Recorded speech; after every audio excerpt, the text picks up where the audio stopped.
This is FanSpeak, a weekly live show where the fans of comics and its community are our guests.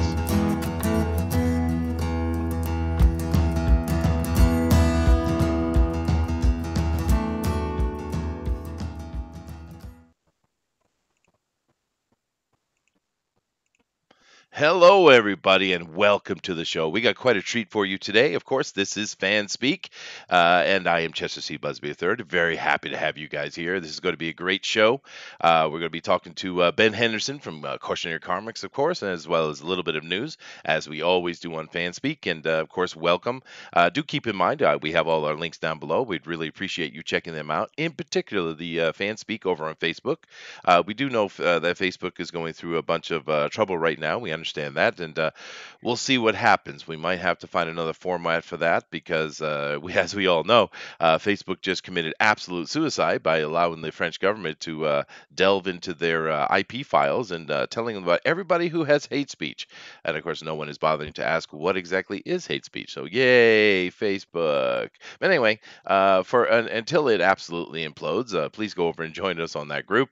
I do think we need to have a conversation about finding another platform for it, though. However, but we have other links as well. We'd love for you guys to check all of this out. Not least of which is, of course, the Dinale's link down there for his mailing list for the Immortal Mask that will be coming up, and it's in the works. He's very excited. We're very excited for him. So definitely check that out. Super excited. Super excited. We also do keep in mind have the link down there for White Lily from Preston Poulter. He gave us a free first issue of it. You can go check it out if you like what you see there. It's a historical based book, which is interesting. Then definitely go back him where he is. Also keep in mind that we are a live streaming service, so please definitely hit that share button and let your friends and family and extended community know what's going on so they can come over here and join us. Of course, we do appreciate those subscriptions and the likes as well. They help us, but being live streamers, mainly we need that share button, so thank you very much. Yeah, I see Roger Heller's in here. I see Joshua. Nice to see you guys. But let me come over here and say hello to the panel today. So let's start out with the mighty Todd. Hi, Todd. Hey, how you doing? I'm doing great, dude. Yeah, this is gonna be a great show. Finally, we got Ben to answer the call, answer the bell a little bit, and get on here with us. So hopefully, this is the start of some big things and having him on kind of regularly, because he's got a lot of projects that are coming out. Oh yeah. Through Cautionary Comics. So the more we can keep them in the sort of trending zone, the better off those books will do. And that's what we hope to do here is get everybody to know all the different projects that are going on through Cautionary Comics. Absolutely, dude. And there are some cool things going on. Cautionary, I think, is one of the coolest things that's happened as far as the people have been brought on and involved with it. I think it's very cool. But we're going to get to that in a second. We also have George with us. Hey, George, what's going on, man? Greetings, everybody. I'm very excited. I'm very excited to be here today. Nice balmy weather in Toronto. How's everybody doing? Hot and sweaty. I have coffee. Yeah, I do apologize, Ben. He's a Canadian, but I don't know. It's that diversity thing. Yeah, we have to. Yes. I am the diversity quota. He is. He even has a female voice, and he kind of covers that for us sometimes too. So thanks a lot, Georgina. Yeah, you're welcome. You're welcome. My sock puppets are active right now.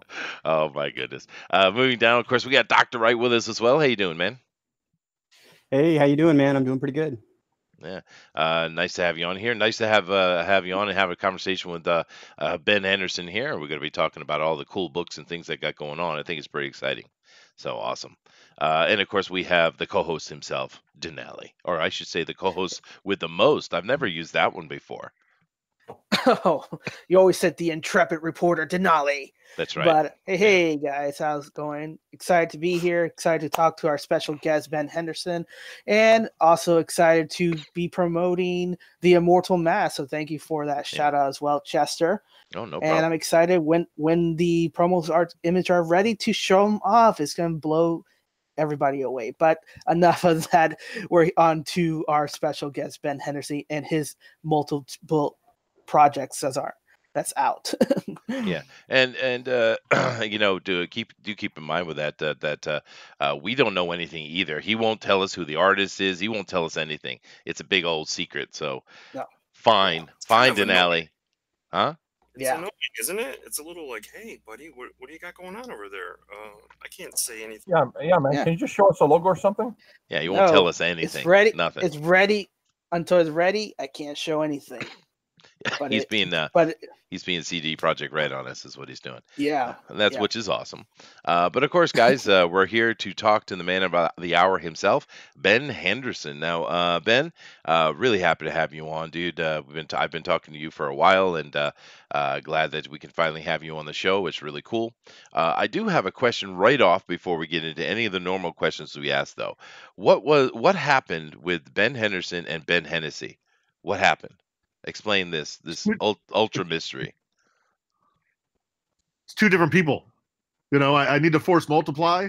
So and the B Hennessy thing started. It was years and years ago when I was a bouncer, and my buddy would come up and he would a couple of them, they'd already be way drunk, and they would ask for me. Instead of Ben Henderson, it came out B Hennessy.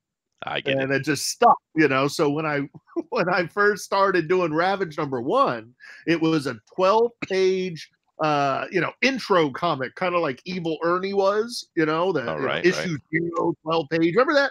So I thought, hey, I'm gonna do this. I'm gonna see how it's doing, and I'm gonna put B Hennessy on it. All my friends will know it's me, and boom. So it just kind of stuck. I get it. Makes sense. I was actually a bouncer for 12 years myself. Oh, where are you? Where at? Well, I worked all over. I was a musician. I was a jazz, pop musician, and I traveled different cities, and it was always good to have money coming in, right? So I'd always get a bouncer job. But mainly I worked at strip clubs. But I also worked at nightclubs and stuff like that. What are you counting down for, Dinale? You're a stripper. I'm not good. I'm not doing stripper time. I'm stripper story time. I'm not doing it. I do sometimes over here do stripper story time. Ben, I do apologize. There's even a song, but we won't do that today. My wife is welcome to Chester and stripper story time. That's right. No, it's actually called stripper story time. It's stripper story time. But my wife is laughing in the background, so yeah, there you go. Interesting stories we might be able to exchange. Were you mainly a nightclub guy, or were you a stripper guy? No, mainly nightclub guy, and a couple of military bars.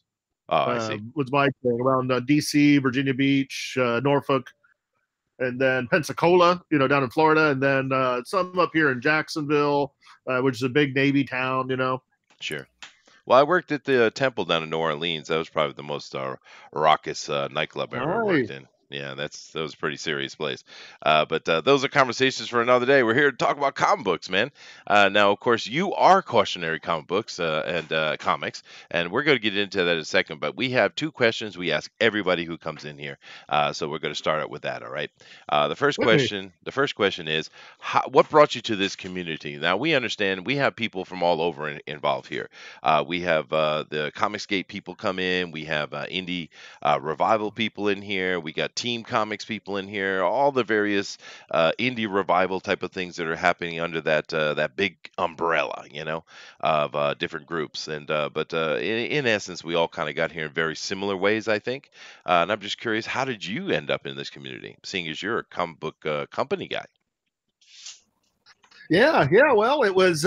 It was years ago. I thought about doing, I've been writing screenplays for many, many years, right? And I went to high school at Duke Ellington School of the Arts in Washington D.C., where I really loved writing. I did that all through high school.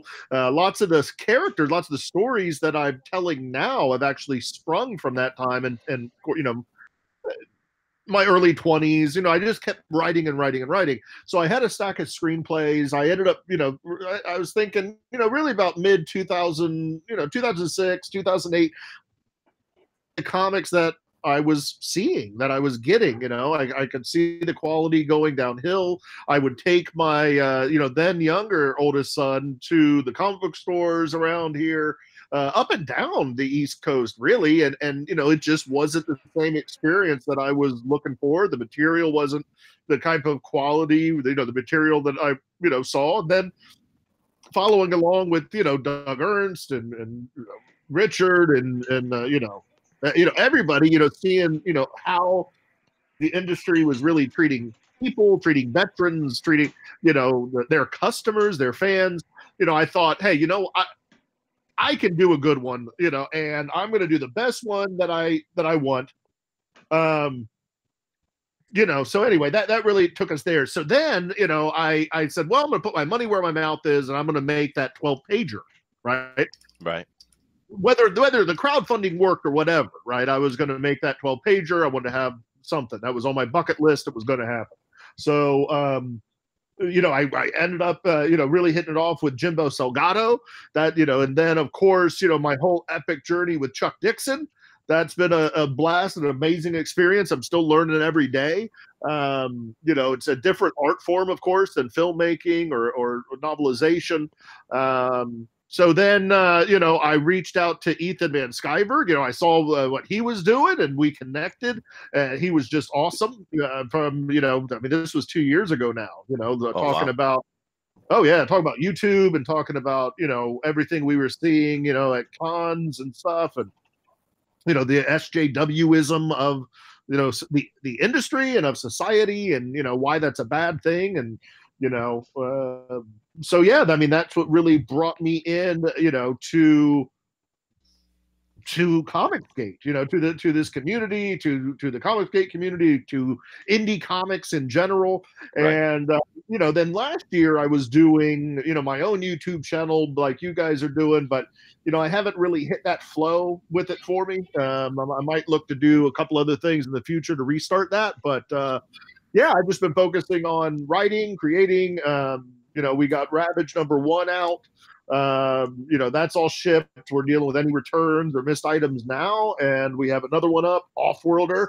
That's our second one out. It's a sci-fi epic, and yeah, that's pretty much it. Awesome. All right. Well, the second question is usually how did you get into this, and you kind of already answered that, so I'll just move on. Yeah, we've heard a lot of interesting stories of how people came over to this community or how they got into doing what they're doing, and it's interesting. A lot of people have actually told me, particularly artists, they were doing art for a while, then they stopped, got a job, I guess, and then they came back to it. We got a lot of people that came back to the art, and I have to say I'm really happy about it because we do the fan edition over here of Drone and Quartered, and I have seen, I don't know, dozens of artists, supposedly fan edition artists. Of course, they're all pros; they're just unknown. Yeah, and yeah. Just the amount of absolute talent is just killer. And to hear the stories from those guys, that pretty much all of them were out of it for a decade or more, and they just came back recently. It's interesting, and it also makes me wonder, why are they coming back now? Now we know we've been involved with going on here at with the whole Comicsgate thing from the very beginning. Right, and we've seen how that build up, but these people are coming back before any of this became a thing. And I'm just wondering, what do you think happened in the zeitgeist of the country that caused all these artists to come back and say, hey, maybe it's time for me to start doing art again? What do you think happened with that? Because it's a lot of them, dude. Yeah, it is, and I love it. I Yeah. love it. I think it's two things. I've seen the same thing. The first thing I've seen from all of these pros is that they see how the art form that they've given their life to, that they've worked for, that we all love, right? They've seen the characters that were created in the past. The art form really be changed, in many ways into something that doesn't represent what us as fans, right? So I think a lot of people are coming back that way, number one. Then number two, I think really it's the lower barrier to entry to actually make your art, to make a comic book, than it is to make a movie or make a professional looking live stream or something like that. Right. So I think people have these ideas, these pet projects and ideas, and crowdfunding is a great way to see the interest in the market. It's a great way to grow, and if you can tie that with social media or some kind of streaming platform, then you're golden. Okay, so you think the same nonsense that's allowing all this ridiculous identity politics to spread across the world is the same thing that's also bringing them in. Interesting. I guess it Every does go both action, right? ways. Yeah. Yeah, every action's equal and opposite reaction, and I mean, I got that bug. I often when I talk to Dixon or Barron or any of these these pros that really set it up. I was like, imagine that you guys were editor in chief of these properties, uniquely American mythology that the big two have in their possession, and how different comics would be, and how many new projects, how great. I don't know. It would be an interesting world, but what I like is what we got better, right? We have these amazing pros like Mike Miller and Ethan and Dixon, and they're jamming with people like us, Yeah, with it is new cool. creators, and yeah, right. It's new energy. I just love that. No, I still can't believe I've had Mike Barron, RT Bear, and others on this channel talking to us. I mean, we're just fans. Yeah. It's the coolest thing ever, dude. Yeah. But it is really neat to see all the great art and the new books and new things that are coming out and the new energy for sure. Now, I know that these guys want to ask some questions. I'm going to do that before I get into actually talking about the books. But just going off what you said, I do want to jump in with something just as a demonstration of that. For instance, just the other day, I know a lot of people here don't read Marvel anymore. They're just kind of done with it. I get it. Yeah. But I do. Of course, you guys know that it's been a while and he's been having some trouble. But Brad and Pencil for Life and I do a new Comics Wednesday show on his channel, and I've covered a lot of books. And of course, I had gotten in the habit of reading everything because of that show. So I still do. And of course, I've been paying attention to this War of the Realms thing, which is absolute trash, by the way. Don't waste your money. But yeah, it's really bad. But I just want to, since what you said, I want to mention, has anyone here seen the Jason Aaron's most recent She-Hulk tie-in for War of the Realms? No. Where she fights herself, that one? Yes, that one, yes. Where I mean, I'm not, like I'm not a title or something, and beats the hammer to pieces. The whole book is basically about yelling at the fans who are complaining. It's a whole book dedicated, with pretty good art actually, dedicated to yelling at the fans and yelling at toxic masculinity and just yelling at everybody. The whole book is based on this. I don't understand why it's a tie-in. It doesn't tie in anything. I mean, it's got a couple of Thor enemies in it. I guess that's all you need. But one of the things that there's so much. Jason Aaron is an absolute tool. We all know this. But there's one thing in there that stood out to me the most amongst all the nonsense, and it was this. She was yelling at Bruce Banner because Bruce said he was jealous of her. Because her life is easy compared to his.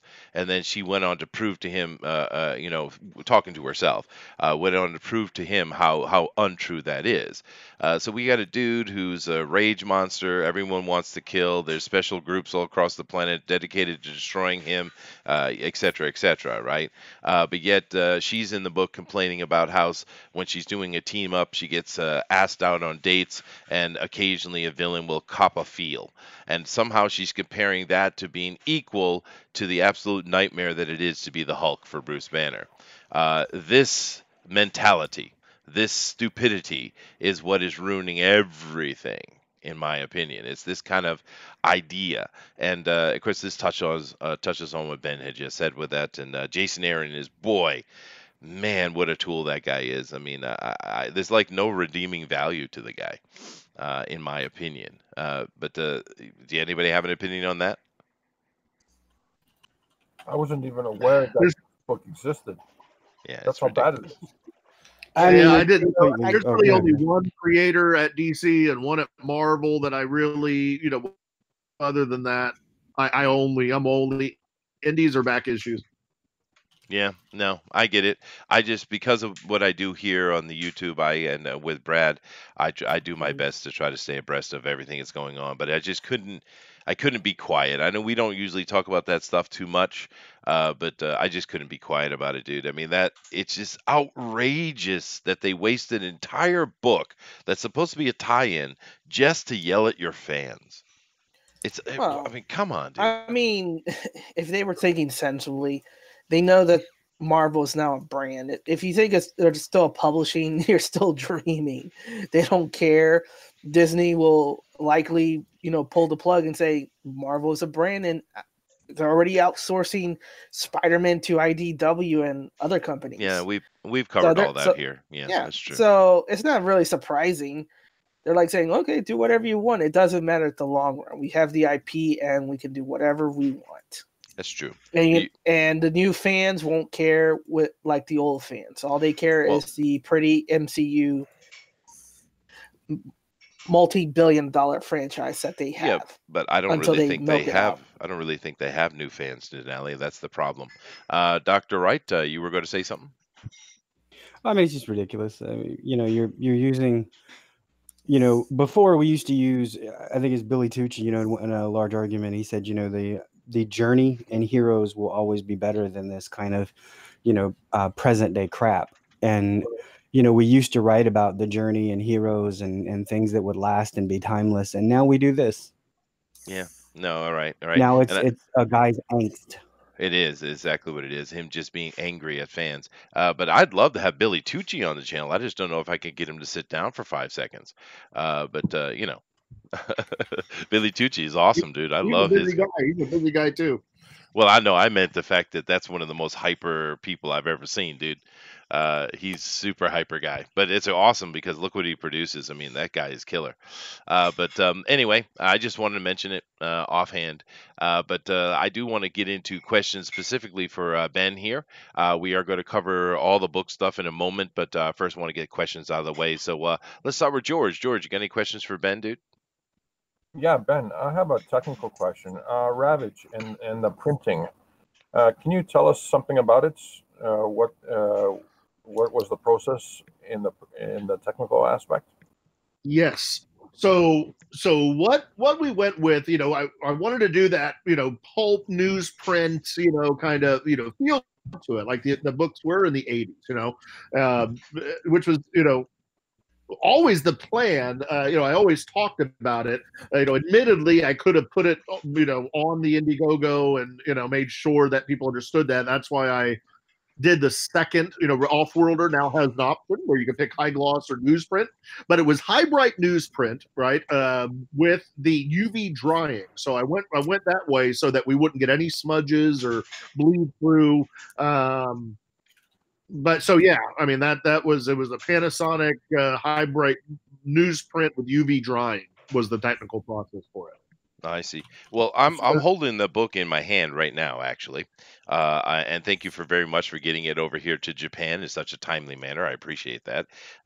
It seems to be because I do live in Japan, so it seems to be a bit difficult to. I'm always the last on the planet, but actually, I think I got mine before a lot of people. So thank you, dude. That's awesome. Well, the international stuff, yeah, for sure. I mean, there's been some returns from customs, or there's just been a couple of weird things. But yeah, thankfully, yeah, Japan and. Went straight through. It was mostly UK and Canada that gave me the biggest problem. And they do have a lot of strange shipping things they do with special taxes and things. I suppose it's a problem. But I know though I'm kind of coming from the board game world myself, and we have a lot of issues over there as well. But I think what George is trying to ask is this. As I said, I got the book right in my hand, and the art is killer, dude. I mean, it's really good art. Yeah. The coloring is awesome. I like the story. So all this is good. Someone's dialing up something here now. What's going on? Who is that? Not me. Not me. Not me either. I've been muted. 5, 6, 7. I have no idea, but someone's coming through really hard. I hope that's not me. It shouldn't be me. We can't hear it. I don't hear either. Yeah. Whatever you're hearing, we can't. Okay. All right. Good. That's good because it was me. Nothing happened. Don't look over here. Nothing behind the curtain. But what was I saying? Oh yeah, You're saying you're praising his art. Yeah, no. I love the art. I love the coloring. I love the story. But I think what they're talking about is the paper is so thin that the color gets washed out. And now, I don't think I don't really Yeah. think it's that big a deal personally, but a lot of people have been kind of questioning what went on with that. I think that's what Well, he's trying to ask. Yeah. yeah, no, I know what you mean. I think it was a combination of things. So a, it was newsprint. Then I think that the company that I was working with, really never did a lot of comics before, right? They did the magazines and some other stuff. So I think that maybe the print, two things that I heard, right? And I don't understand exactly which settings would have needed to change. But we're working on that right now. But there was potentially something wrong, maybe with the file itself. I see. But uh, but not wrong per se, but maybe 20%. Sorry about that, Mike. But maybe 20% off or something like that. But we're looking at that, and I'm going to do more test copies. Hold on one second. Okay. Yeah, so there you go, guys. I figured there would be an answer to it because I know a lot of people are asking that question. I have to say, though, overall, even though the colors are certainly washed out and the paper is kind of thin, I have to say, though, I'm happy with the book personally. Like I said, the art is killer, and I don't know Sorry if about that. anyone's going to argue that. I think all those other things I've stated are absolutely true, right? It's a good solid book. So it's a small issue, and I think eventually they'll get that worked out. I'm sure. Well, But what we're doing next now is that if for the newsprint option, we're going to use Alternative's PPP program. And okay, number one, we're going to make it optionable for all of our future books. Number two, and then number three, we're going to have for every book, we're going to have a high gloss option, which is the one, the standard ones that are used today. there you go. Yeah, that'll be cool. But I guess the other follow-up question to that from George for me would be when are we going to get more Ravage? Yeah, so right after Offworlder, it's not just Ravage number 2. Because we were able to kick off one, we've been able to proceed with Ravage. Number 2's already in the can. So we are going to do a Ravage Kill All Men, the complete saga. So it'll be issues 1 through 5 in one trade paperback. So you guys tell me, what do you think? Should I do just only one trade paperback, or do people want the floppies? Should I make 2, 3, 4, and 5 as floppies as well as the trade paperback, or only the trade paperback? It's interesting. What do you guys think? I think trade paperback would be good with the collection version. Floppy are generally to read once and then kind of throw away. So, yeah, I like the European model too. In Europe they do every quarter, and then they do a one big book. You can get everything. TKO's doing that, I think. Right. Yeah. Well, I think if you're doing the crowdfunding option, the Indiegogo, I think the trade is best. If you're also dropping it into the comic book stores, obviously you want to drop the floppies, right? So right. I think it just depends on the medium. Do that afterwards. After we get the story done and everything smoothed out from the printing stuff, making sure we're using the right people, the right companies, from the fulfillment, making sure we're using the right companies, processes. And then once all that's locked in, after the Indiegogos, then I'll start doing Diamond and directly to the LCSs. Because from my understanding, talking with Pete and talking with some others, if you mess up your orders, or if you don't have your timing right and stuff like that, it could really impact your direct market sales. Of course it would. Sure. So I just want to make sure Cautionary has all that stuff smoothed out before we take on more than we can, even more than we can chew.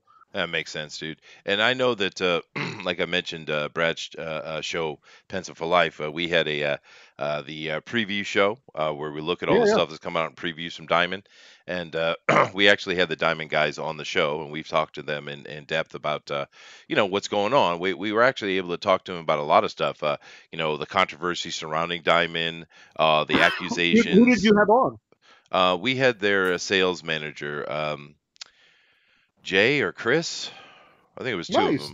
Nice. But I've always got along with all of them, over there. They're all good people. Yeah, no, they were, and this is the thing I want to get to. They answered every question we had without any hesitation. And the more important thing was they wanted to drive home the opinion that Diamond wants to work with indies. Diamond is excited to see what's going on here in this indie revival that's going on, and they want in Yep. on it. And a lot of people have this feeling like, oh, I can't approach Diamond because of this, and that. And it's like, no, dude, you should absolutely try. If your book is been successful on the Indiegogo and stuff, you should go talk to Diamond, because they really want in on what's going on with this. They were very clear about that. They were emphatic even. So you Yeah. know, yeah. Yeah, I agree. I agree with that, all that completely. A lot of people forget that, in the 70s and 80s, when Diamond, when all of those other distributors were falling out, Diamond really saved things. They stepped up, and there hasn't been anybody that's really done that or been able to do what they're doing. I was looking around, doing more of that myself. The printing companies I found. That's how I've got Ravage out, and so forth. However, there's a lot of things, right? So if you do that in region distribution, how do you trust who's shipping, right? Where are you shipping Right. from? It's just a lot to it, man. No, it is, and I think that obviously Diamond has done some stuff to try to keep themselves above water, and there's we do know a lot of the brick and mortars are complaining about all the alternate covers, and we've covered all that here many times. But I don't think you should be for any, because we do have a bunch of people in here that watch our show that actually are comic producers, right? They have Indiegogos, they're involved in the process. My point I'm trying to make to you is, don't be afraid to go talk to Diamond, because they want to talk to you. Is what Right. what they said to us. So, bye, babe. My wife is heading off for a day of fun with her friends. Goodness gracious. Love you. All right. Yeah. Okay. Surprise. But all right, let's move on here. Dr. Wright, you got any questions for Ben here? Dr. Wright, you are muted. Dr. Wright. Paging Dr. Wright. What? Hello? Excuse me? No. He became I've talked to speechless. Ben several times. We've had a lot of interviews together, actually, but he's always got a lot of interesting stories about his, I don't know, the story about how he got introduced to, or he introduced himself to Chuck Dixon is a good one. Oh yeah, no, we got to get into that. Yeah. So if he wants to talk about that, he can. But I mean, I haven't really. I know, how is the Indie Focus stuff going? How is the Indie Focus stuff going? It's big. I guess it's even maybe 2 or 3 more months pushed out. I think it's going to be. When it launches, I think it's going to be a lot smaller, than was originally. But what is going well with it is a membership platform. Okay. So here's how I think it's going to launch first. It will be like a Patreon membership platform. That's easy. That's already kind of not easy per se, but that's almost done. Number one. Then what was the second part of it? Oh, like Craigslist is the other idea, right? So you always hear people saying, hey, I'm a writer. I got this idea, how can I find the right artist, or I'm an artist, I'd love to get, what do I need to do, right? So basically just hooking up people, hooking up resources.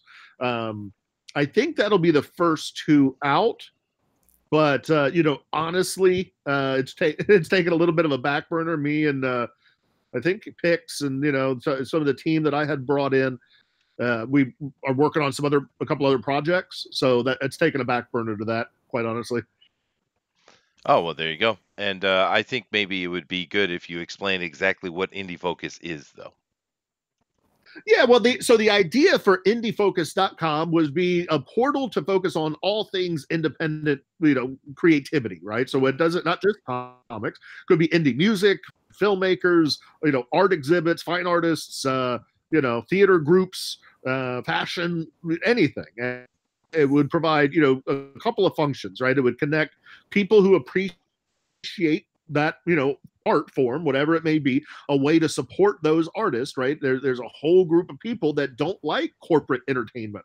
I'm one of Right. corporate music, I don't like corporate movies. You know, it's forever really. You know, I really tend to go more for the low end stuff, the more pulpy kind of stuff, grindhouse stuff. So that was the idea for IndieFocus.com, was to connect people with resources, you know, like printing services or music production services, that kind of thing. Well, there you go. That is awesome. I don't know. Pixel was talking to us about that. You know, behind the scenes of what he wanted to plan to do, because the Indicron thing was going as it was, and it's cool. It's starting to pick back up now, which is nice. But he had those images a long time ago, so I'm really happy to see it come in. Him finding a place to do that. That is really awesome. I do want to say real quick to all the people that are showing up in the chat, thank you guys. Do me a favor and hit that share button again, though, guys, because it looks like YouTube has decided to not send notifications again today. So thank you, YouTube. But I see a bunch of you guys are showing up now. Comic Book Bob, absolutely awesome. Bullet, Eric Hawkins. We got Trust the Sidekick. He says trade only, by the way, in regards Trade to your only, question. okay. New Thank Hero Comics, who I have not seen in forever, dude. That is an How you doing? Hillel, right? This is a great Yeah. great artist and friend of ours from Israel, Ben. Nice to Awesome. have you in here, dude. Good to be on with you. Yeah. Well, we love Hillel. Haven't talked to him forever though, dude. I'm glad you're here, dude. Jim O'Reilly, he says hello. I don't know if you now. This is someone I'm going to do a little bit of Ethan on Ethan for you, dude. Jim O'Reilly. Do you know who he is? I don't. Okay. He does a lot of trading card stuff. This guy is a absolutely ridiculous level artist, dude. I mean, really, really, really good. Nice. And you might want to get in touch with that guy and get him, pull him in to help you out. I mean, you got Todd, who's another killer artist, but Jim is, you know, that level, dude. I mean, Yeah, Jim, email me at ben@cautionarycomics.com. And yeah, because I'm actually thinking about something for a trading card. You know, maybe a trading card, or you know, I'm not sure what, but I'm going to put another tier on Offworlder, and I'm going to announce those here in a couple of days.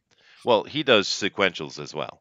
But Nice. I'm just saying that that's it. Just stop. We get Eric Hawkins is another killer artist. We got a bunch of great artists in this channel.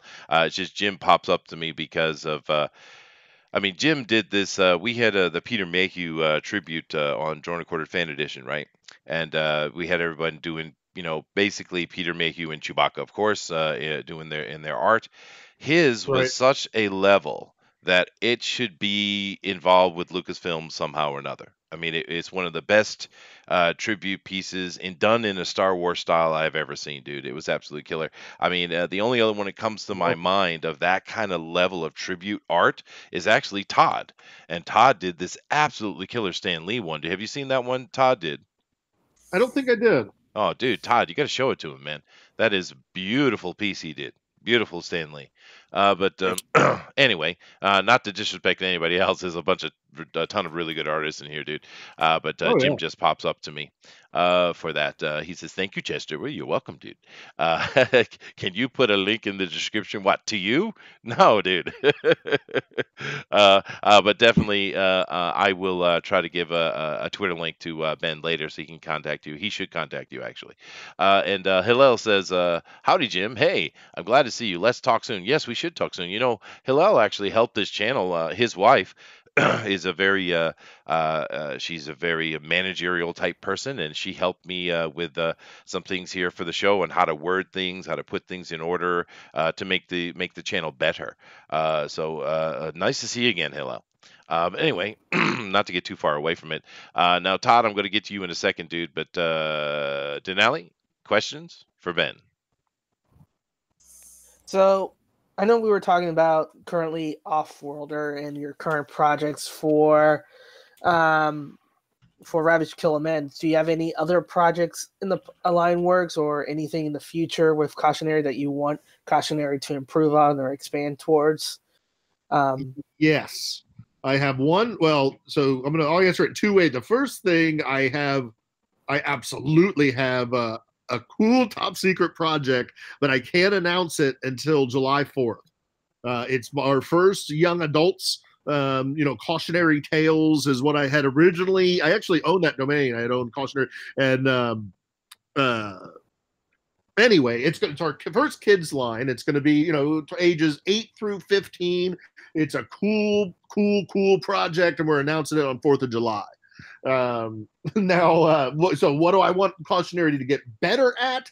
For Offworlder, we've set some very, specific goals and really learned from what we did with Ravage. So, the newsprint, we heard loud and clear. We're going to do, that a different way and offer the high gloss.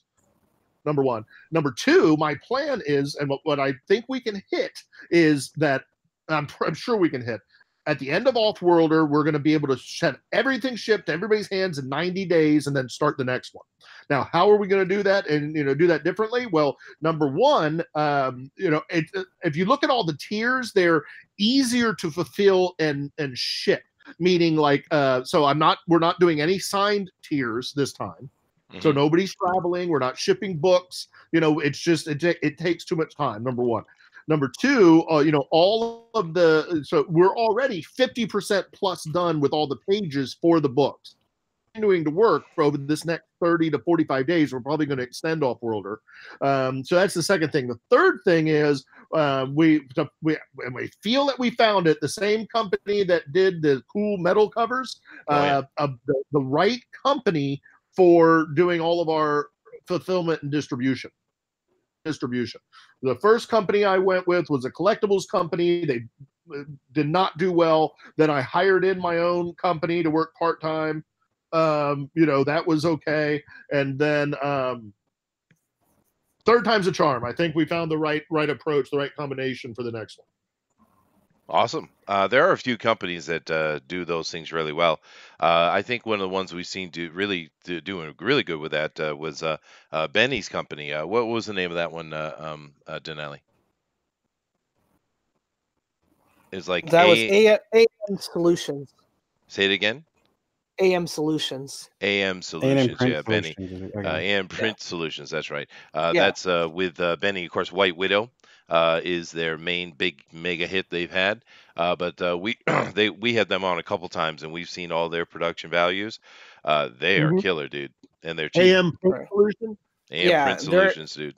Yeah. Right. But do they also do fulfillment and fulfillment in Gemini boxes and stuff like that? Did they say? I did do recall them talking about fulfillment. Yeah, we didn't cover that very tightly, but yeah, no, they do everything. They're trying to be.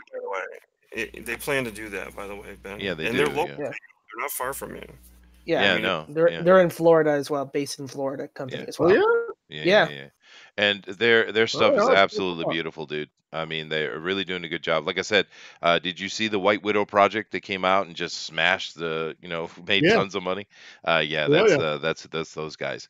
They really want to get into it because what they see is, of course, a lot of people use Print Ninja for these one-off books, right? And Print Ninja is fine. There's nothing against Print Ninja. I think they do a great job, actually. They do. But what they're trying to do is cater more to the indie group that's going on here.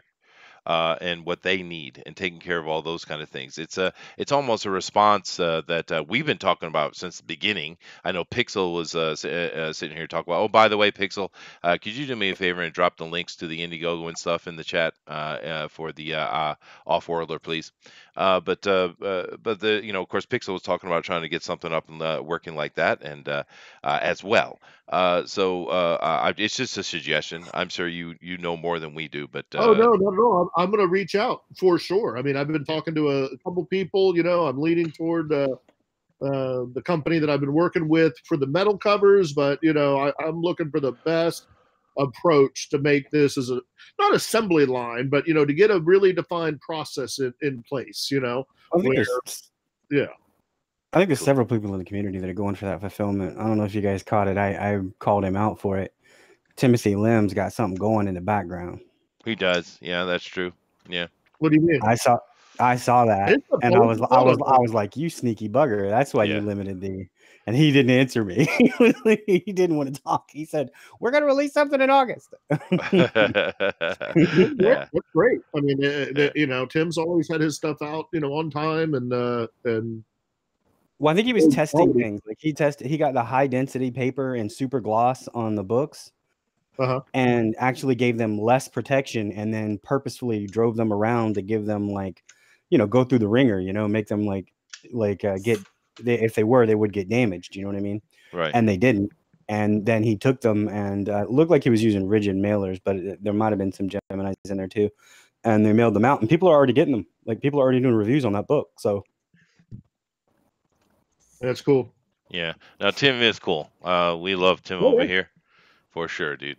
But yeah, he's also working with Brett R. Smith, and he's done a bunch of successful ones that came out, and so yeah, we're just going through the process now. We're finding our process at Cautionary and trying to make cool stuff, man. Yeah, well, no, definitely go talk to those guys over at A&M Print Solutions. They're really cool. They're really eager, and tell them that I love them, and I'm still waiting I to have. Florida, man. You know me. Yeah, yeah, and tell them I'm still waiting for my interview with Markiplier. Mm-hmm. I will. Okay, but anyway, now I am going to thank you very much for throwing that up there, Dinale. Pixel's doing it as well, awesome. But now before I jump over and look at the Indiegogo that we're going to be looking at today, for his Off-World project, it's a cool looking page too. We're going to get to in a second. Of course, we got killer art on that project as well. But before we do that, I do want to talk about now with the Off-Worlder. Now I know Mike Barron was talking to us months ago about that project. He's still the writer on that, I'm assuming.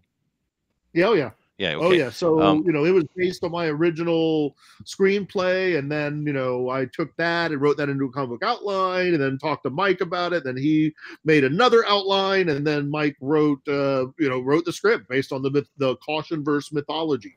So it has all of the cool characters, all of the interconnectedness. It's connected to Ravage. It's connected to everything that we're working on. So that is awesome. That is awesome. And it's been fun, man. It's been great working with Mike Barron. Honestly, man, a dream come true. He's a cool guy, dude. We've had him on here for a couple of interviews, and the guy's just awesome. Some of the best shows that we've had, actually. And he's so open and free to talk to us because for some of us, he's a bit of a legend, right? I mean, it's Mike Barron, right? So we were really excited to have him on, But it's really cool how easily he is to connect and interact with. But what I want to do before I get into that is I want to talk a little bit about Florida Man. Now, we did have a promise from Mr. Todd, who is doing the art for it. He said he's going to debut some stuff here today. So let's talk a little bit about Florida Man, how it came to be, and let's show the people some pics, dude. Yeah, I mean, I was just, I had some drinks one night, and I started telling Mike about my life. Bam, he made Florida Man.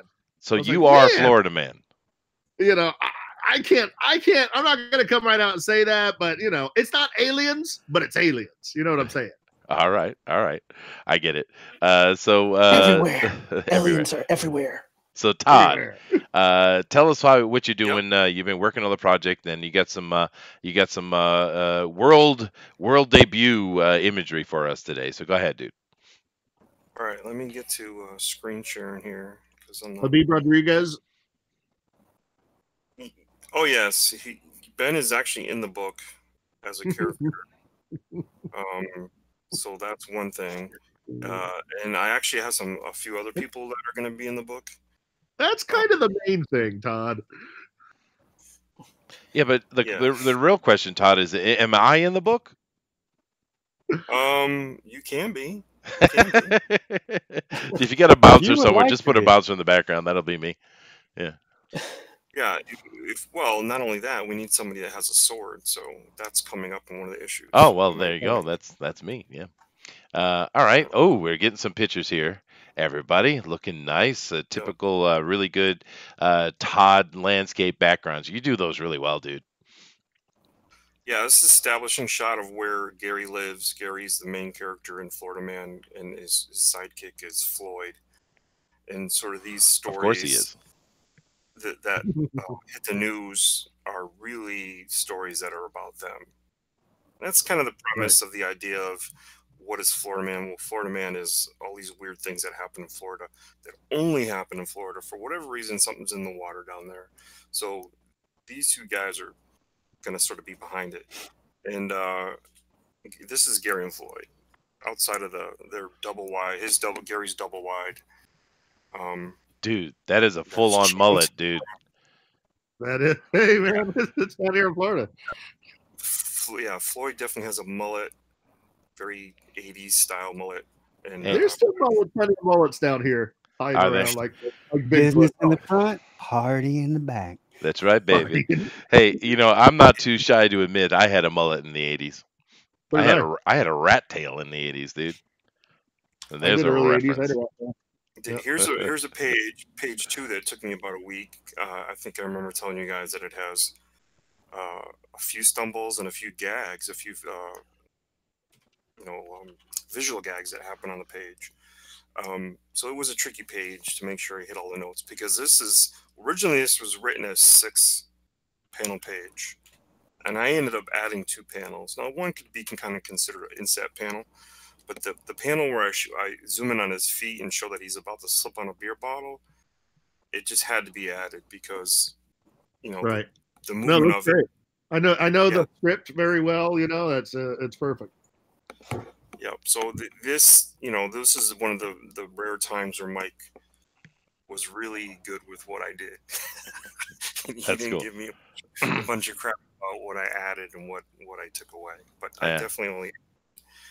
And this is it's just this is a different book. I talked about this before the show started. This is physical in the sense of you have to overact these actors, being that they're characters, and so you have to give them, the area where you'll see that is my facial expressions, because all that Gary is really saying here is he's been driven outside to pee, and he's just yelling the effing snake, like I gotta pee outside. This is my house, so you have to overdo these a little bit. They got to be a little over the top, and like this falls a little bit over the top. I do that movie style. Let's go underneath him and show the trees up. So I come underneath him, and he's about to hit his head and land on the ground and be out until morning. Well, it kind of looks to me like he's somehow encountered a snake on his rear end there. So. What do you see? Oh, what do you mean? Well, up in the top there's a toilet, and the coming out of the toilet is a python, and he's sitting down with his pants around his knees, which I'm assuming he's sitting on the toilet. No, he is out. He's been pushed out to the deck. Like he went out to get something to kill the snake, and then Floyd just talks him, "Why don't you just pee off the deck?" And so he's actually not inside anymore. He's I get it. Okay, I got it now. Yeah, I got it now. You can see the swamp trees in the background if you get in. There's a snake in my boots. Oh wow! Because I didn't really know how to show. Like, you don't want to show his wiener, so I figured I'd show. Now you're not being shy about showing the breasticles, are you? There haven't been any yet, but I have a feeling there'll be some really well-placed nudity that will have to be hidden behind some other stuff. Okay, well, you can use my body to hide the nudity. How's that? There you go. There you go. We worked it out, Ben. You got it. Here's another one of these establishing shots and stuff like that. This is page 3. And I have 3 pages fully inked and ready to go. And I think we'll get them off to Brett and get them colored and start the campaign with 3. And as I go, we'll just keep adding a few, maybe till we get to 5. We don't want to show more than that. And then we'll get this campaign rolling pretty soon here. Now this is going to be a colored comic or a black and white? Oh, this is going to be colored. You saw the cover. Brett made my art look pro. Really made it good. So I'm hoping it's him. I don't know. That's up to Ben and those guys. They make all those decisions. But I'm really my fingers are crossed for Brett. Well, it's looking really good, dude. These inks are nice, tight, very clean. Yeah, it does. Awesome. So Florida Man, a little bit of sneak peek, guys, is pretty awesome. I do see here that Jim O'Reilly says, Chester, that Mayhew piece found a home. Just cover shipping and it's yours. Email me. Well, it's going to cost me about $30, but I'm definitely going to do that, dude. That Mayhew piece is absolutely killer, dude. It's worth it. Yeah, it is. All right. So there you guys go. A little bit of sneak peek into Florida Man. We're looking forward to it. But let's jump over and start talking about the thing that's actually on Indiegogo right now. Now, of course, we've we've been dropping the link to that here, so you guys can go check it out. But we're going to go over ourselves now. Now let me share real quick with these guys so they can see what I'm doing. Now, Ben, the way I have my Streamlabs set up, what you're going to have to do is just go ahead and white box me yourself so you can see what I'm displaying, because I'm Sure. going to be on the other side, but I'm going to the Indiegogo right now. And as we see, guys, it's Off-Worlder, the Protectors of Sarah. The new sci-fi saga begins. 48 pages, a new universe for you to explore. Part 1 of 2. Sweet. All right. Let me come back down here and get this overview real quick. And first issue, we already said that 24 pages already completed. Sweet. All right.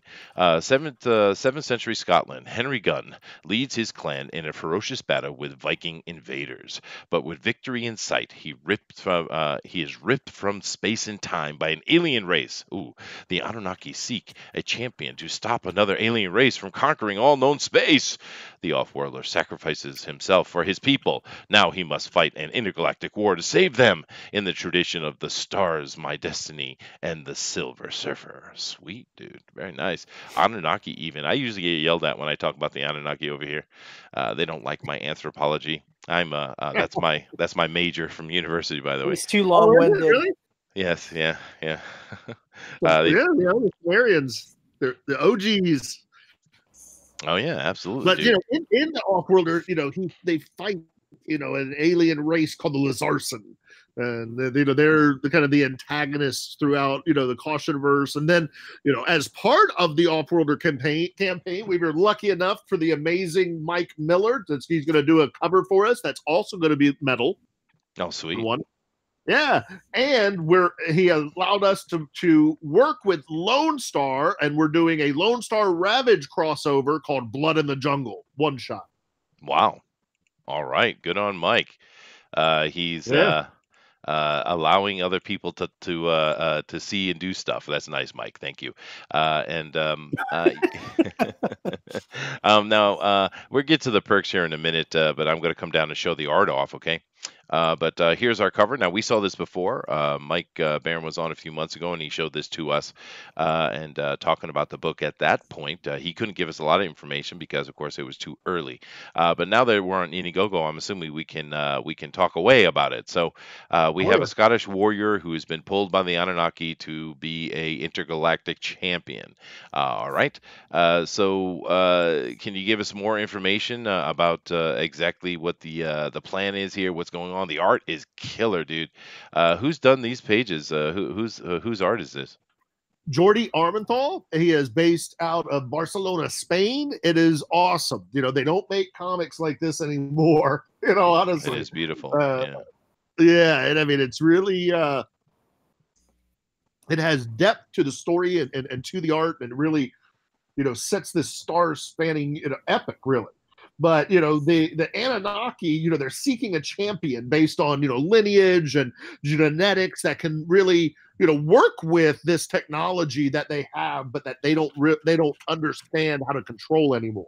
Right? They don't really have that battle frenzy that humans seem to do. So to stop an alien race called the Lazarson from conquering all known space, they go and they find these entities, these humans or aliens, to become basically demigods, right? So they wield cosmic powers of unimaginable proportions. They of course have their own mission, in a way. They have their own hearts and minds, and what will you sacrifice to save your people, right? What would you sacrifice to save other people?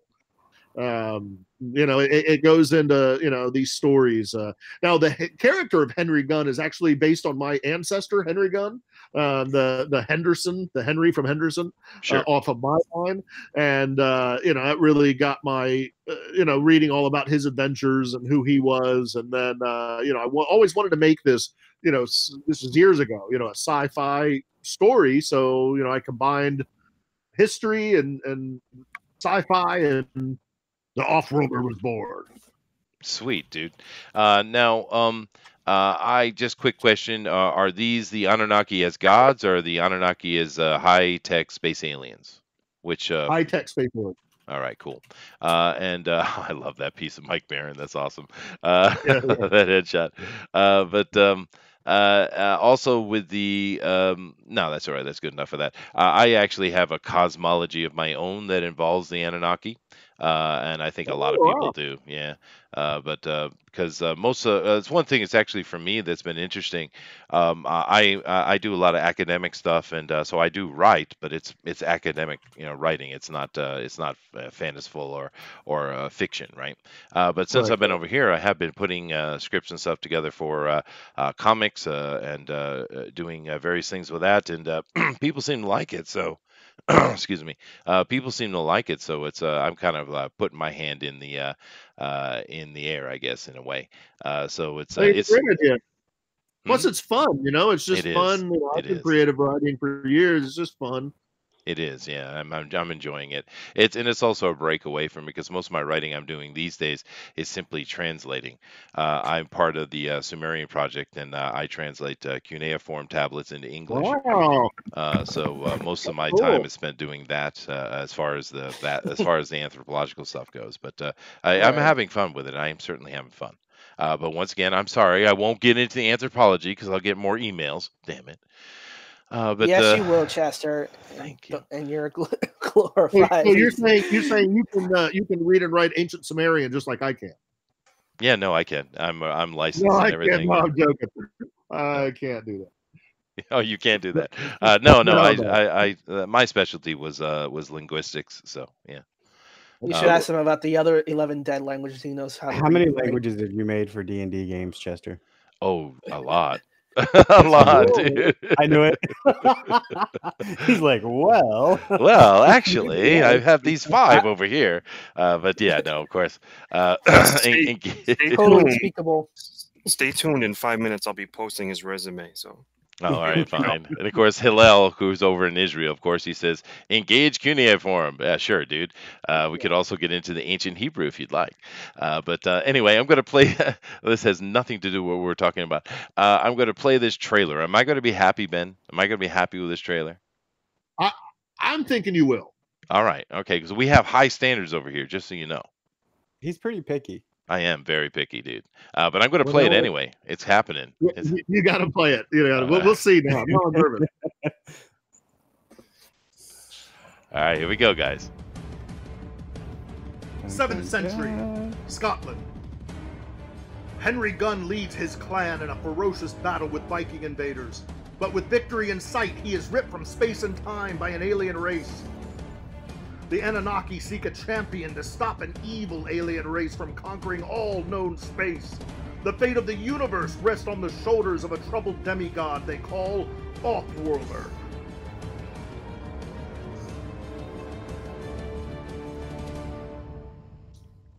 Offworlder. All right. Well, short and sweet and to the point. That's not bad, dude. That's not bad.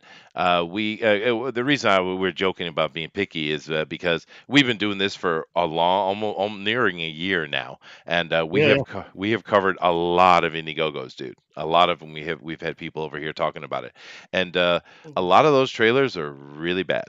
I mean, it's like shockingly bad, dude. My favorite was your boy's back when he was on his porch. Yeah. That was my favorite kickoff video. Like, Do you guys remember that? Yeah, I remember. Yeah. That was good, funny stuff. I actually Mike's for his Lone Star was kind of funny too. That was pretty good.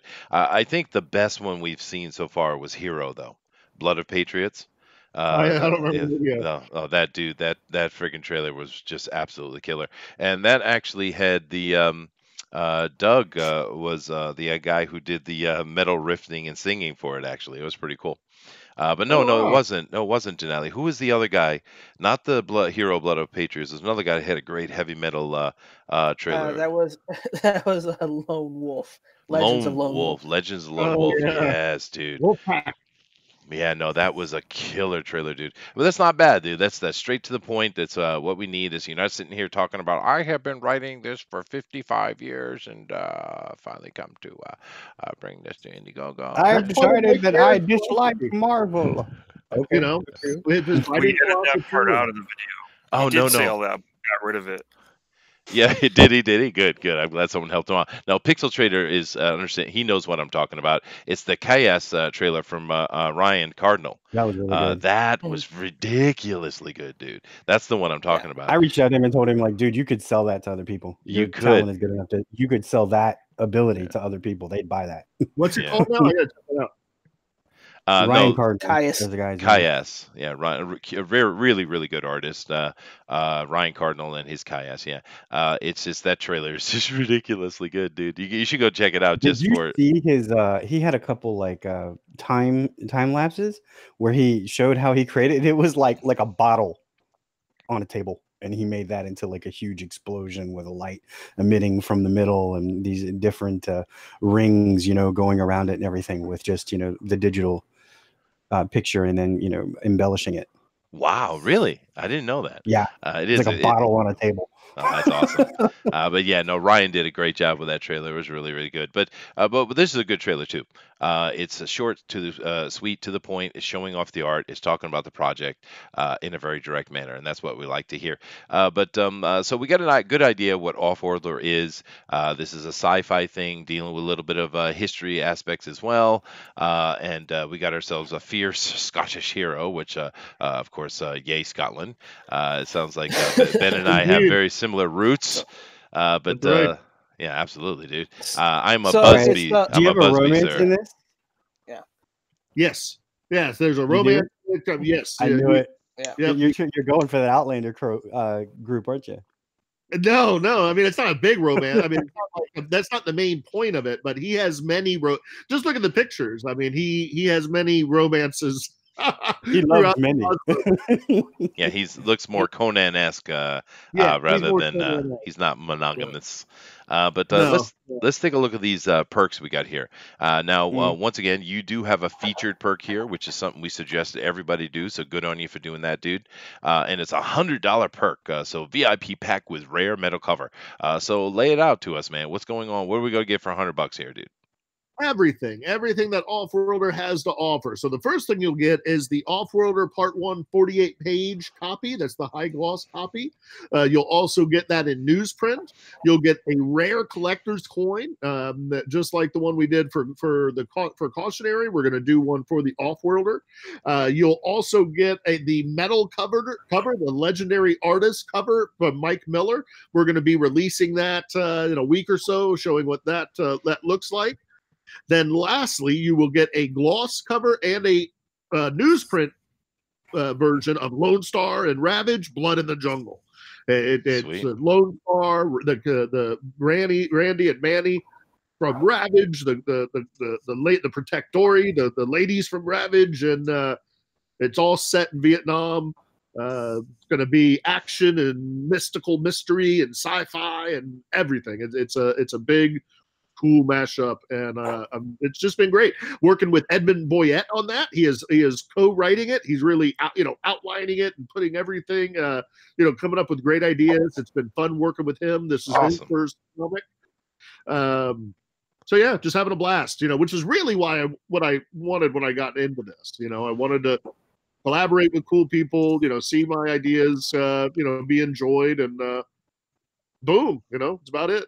Awesome. Well, we love Mike here. Of course, we love Edwin. Not only is he the voice of Comics Gate, but he's a really nice guy. I enjoy, and he helps us out a lot with the because we do the fan edition. So all of our artists end up going through him to get into the pro. So Edwin's really cool and helpful with this. It's nice to hear he's involved in the project. That's pretty cool. I do have a suggestion though.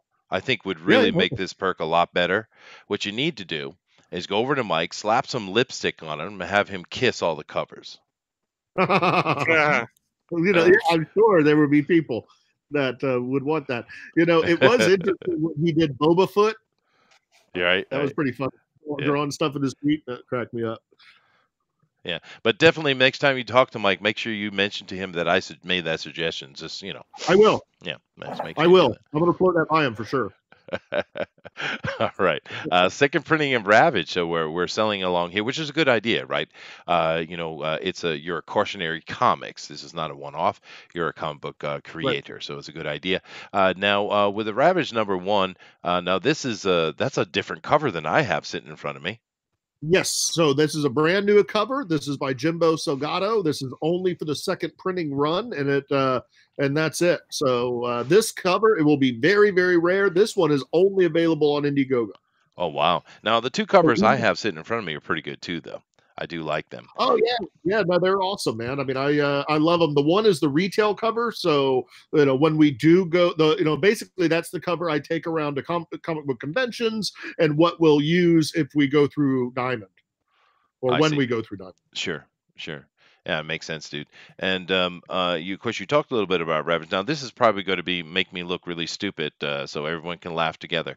But the Jungle Comics is not connected to you, even though some of the No, people involved in the project are connected to you.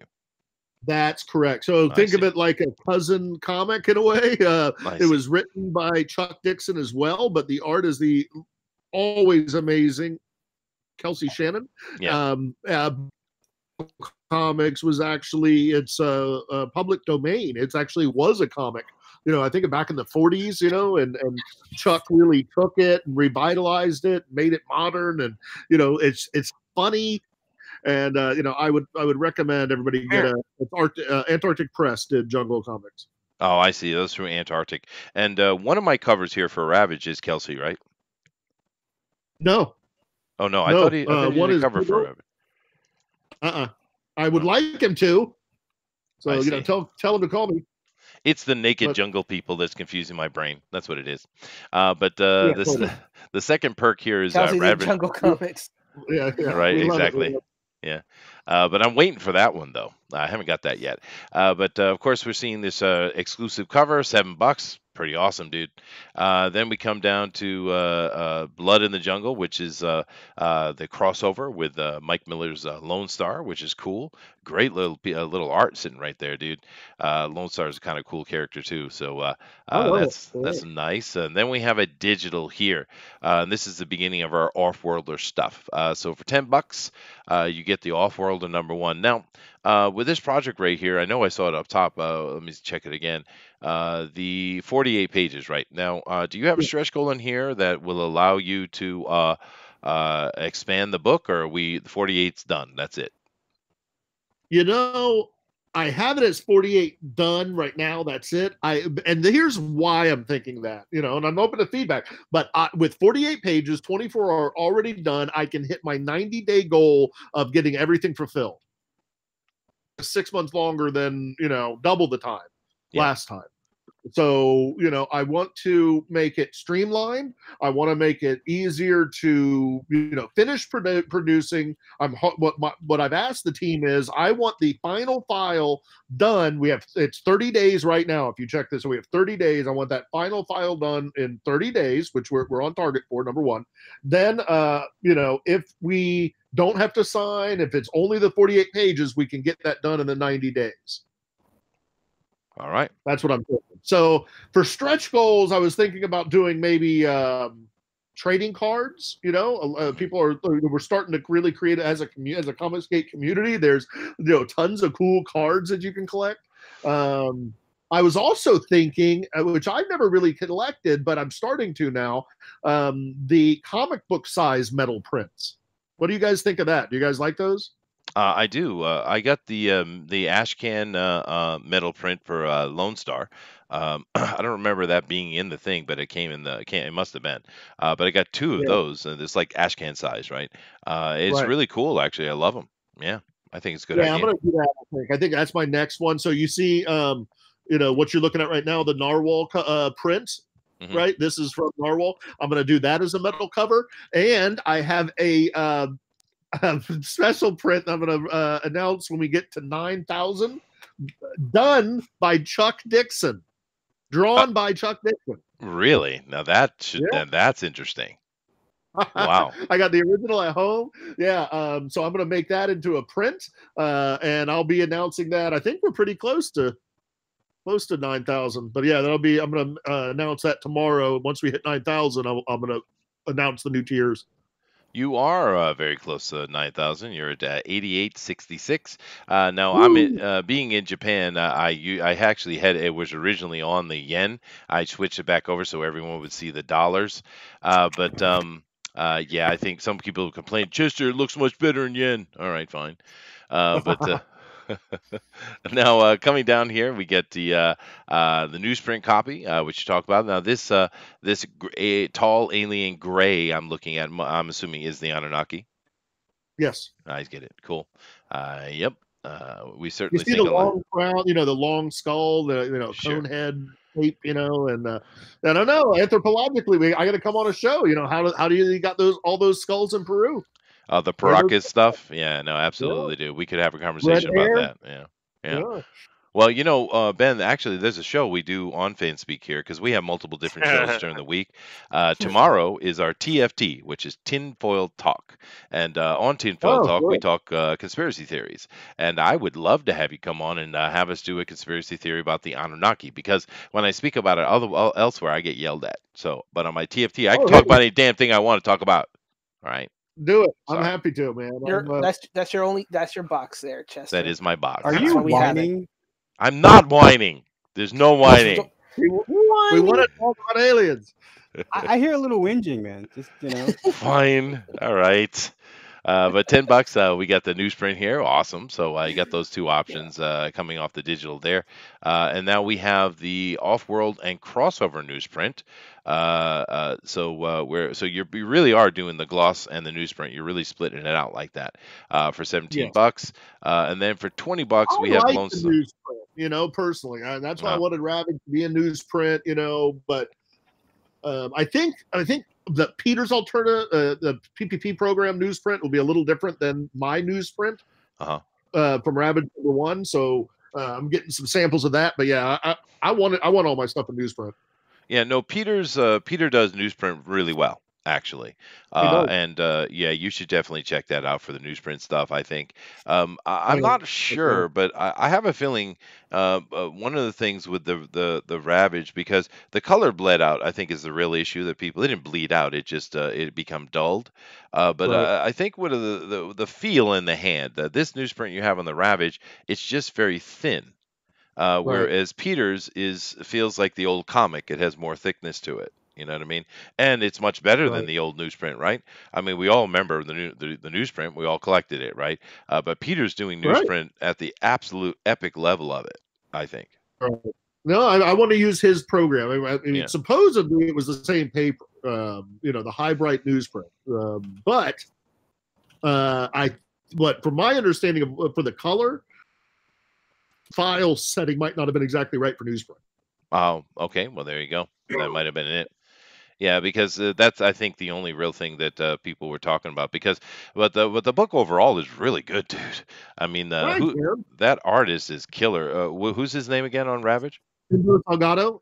He's been with me since day one. He's doing all things Ravage with me.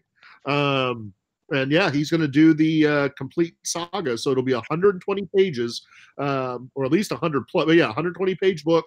And we're going to announce that as soon as we finish Offworlder. Now, as we're looking here, I'm now looking at Lone Star plus Ravage crossover, $20 and stuff. As I'm coming down, I'm seeing a lot of these, crossovers, newsprints, all this kind of stuff. But I haven't seen the actual just Outlander yet. Is this it? Oh, here it is. That one. There it is. All right. So Offlander Part 1. And this is the high gloss. Sweet. So $25, man. That's not a bad deal. That's pretty much in standard what's going on.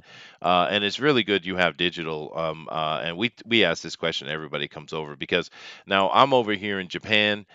We got Booster, who's not here today, but he's over in New Zealand. We got people from all over the world, right? And for me personally, if I buy this book for $25, it's going to cost me an additional $25 for shipping. So it's $50 investment for me.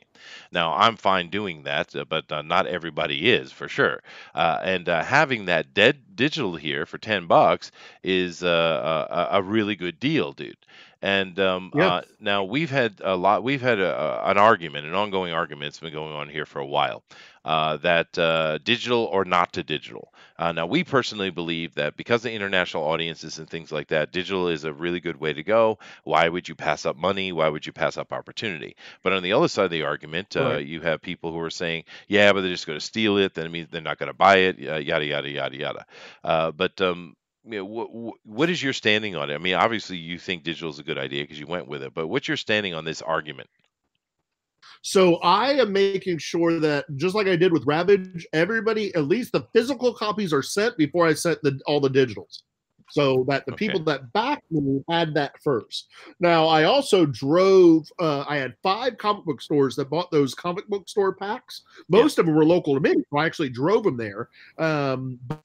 LCS packs this time, because a lot of the individual backers were like, hey, a store, I don't, maybe shouldn't have it before we do as backers, individual backers. So, trying to listen what, like the paper, feel and things like that. I'm trying to take in all of this feedback and make Cautionary and every comic we do better.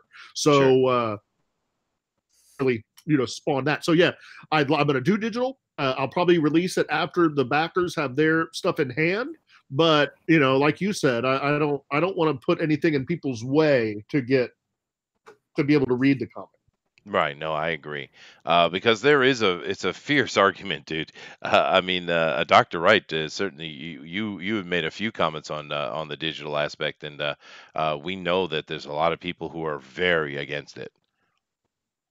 Yeah, I mean it's economic. I mean, it kind of depends on what your campaign is and how you're doing. I mean, because there's some numbers that we've pulled before that prove that it does disenfranchise people from buying the book in general, but at the same time, it doesn't allow, like obviously, because international shipping is so expensive and everything. If you don't have some sort of off kilter for that, then that's the best way they can get the book, because I mean they don't want to pay extra shipping. They don't want to pay $45 for a book or whatever it is. You know what I mean? Right. So like I think it was Doug Ernst, right? Douglas Ernst. He basically said that international guys reach out to me and I will get you a book. Yeah, he did. But I'm not making them internationally available. Yeah, no, he said that. He said that he said that when we had him here. One of the things I've always suggested as a solution. I don't know if have I said it, but I've thought it. One of the things I suggest for the digital is, why is it $10, Ben? Why isn't it 25? Why aren't the digital guys paying the same price that everybody else is? Because I don't have to print 48 pages of paper, which is a lot of the, like getting the printing done. And then I don't have to have that fulfillment cost, which is the, the Gemini mailer, getting that in, getting the bags and boards, having them put in bags and boards, or or even just in some kind of protective, if any of that, then that's why I went with the $10. I see. But what do you guys think about the argument to having the digital available, but making it the same price as everyone else is paying? I mean, that completely takes away the point of digital. Well, no, but what it does is it puts it staunchly in the arena of helping people who are international. Instead of it just being a lower option, it's simply a option for the international But it buyer. is an inferior option because they're not getting a book; they're still getting digital. That's true. It is true. Right. Yeah. So anyway, I think it's And what I went for pricing for international was $15 international, $10 domestic. So, it should all even out. To Japan, it was like $25. To Canada, it's like $13. Right. Yeah, I see what you're doing there. Just distributing the cost. Yeah, that makes sense. Right. And there's not, and trust that there won't be many people from Japan. There's like one of us over here. No, there wasn't a lot. I mean, I got there was like 7 orders. There was like 9 for New Zealand. That was very expensive. The most came from the U.S., of course. Second was Canada. Third, UK. You had how many people from Japan? Like 6, I think. Wow, dude, that's impressive. I didn't know that. I'm not alone. Then there's something here about. All right, you got to find those. I have a friend or 5. So what is this coin thing you're doing here? I do a challenge coin every campaign. It's about the size of a silver dollar. Mm-hmm. What you see up there with Offworlder, that's what it's going to look like. It's based on Narwhal design Offworlder, and then I'll be doing more as we go along. That's awesome. Now this is a challenge coin, like a military challenge coin. Yeah, I see. That's cool, dude. That is cool. It's different too. We've seen a lot of people try different little things, pins, bookmarks, Right. statues, things like. Of course, George here does miniature production himself. Does it really well, actually. So a lot of people trying different things. A coin, I don't know if I've seen that before. I've seen it on the board game inside, but for different reasons. But that's kind of cool. I like it. Thanks, man. Yeah, yeah. People have been liking them. You know, I always say if you'll come out to the happy hour, bring your VIP coin, I'll buy you a drink. Oh wow. I didn't get one in my Ravage books. Oh well, I must not have. Oh I man. must not have backed that high. I suppose I got both covers though. Okay. Sorry. Yeah. It was the VIP packs and the diamond packs that got the coin. I see. Okay, I'll just be sad over here by myself in Japan with my Oh, 5 you'll get a possible drink. friends. I'm just kidding, dude. All right, we got the crossover here, $45. Nice, and that's our last bit. So it looks like the real package is this $100 pack. Now we know everyone has their different budgets and stuff, of course, but this $100 pack seems to be a good value. You're getting all the books, you're getting the coin as well. I'm assuming, right? Yep. Yeah, Coin as well. awesome. So this seems to be the best deal, $100, and it makes sense. We do know that the on the Indiegogo stuff, of course, working with Pixel, that the average backing is around 40 some odd dollars, right? So Right, it's a mix of these higher tiers and lower tier stuff. But for me, I usually try to go with the one that gives me the most value, especially because I'm paying $25 to get it to me, sometimes more. Therefore, the $100 actually becomes valuable to me when I'm looking at that offset of the shipping. But that's just me, I Right. suppose. But this looks like a good pack here. But anyway, nice looking project, dude. As expected, of course, I'm not surprised. And of course, we've been waiting to see more about this ever since Mike talked about it those few months ago. So it's pretty exciting. But before we jump over and do a little bit of news, we don't have a lot today. We got a couple pieces of news, but of course, it's FanSpeak, so we need to cover some. But before we do that, does anyone here have any final questions for Ben? Wow. I guess you answered everything, Ben. Good job, dude. I got one question. After these two-parters, are you planning more stories for the Offworlder, or is this just these two parts? I'm thinking about an off-worlder novel too, you know. But yeah, we have more planned, definitely more outlined, and you know, I have been toying around with doing some more sci-fi novels. So yeah, comic book novels, everything. Well, if you're going to do further comics and stuff like that, I don't know what you're using for Anunnaki stuff, but if you want any kind of language aspects like the cuneiform or actually Sumerian, I do actually read and write Sumerian, and I've been recently studying the Proto-Sumerian, which was found in the Ural Mountains a few years back. So Wow. if you need any of the actual Sumerian stuff, meaning the I old, do want that. Yeah. Sounds cool. It'll Yeah. be like B. Hennessy rocks, just in like on a wall somewhere.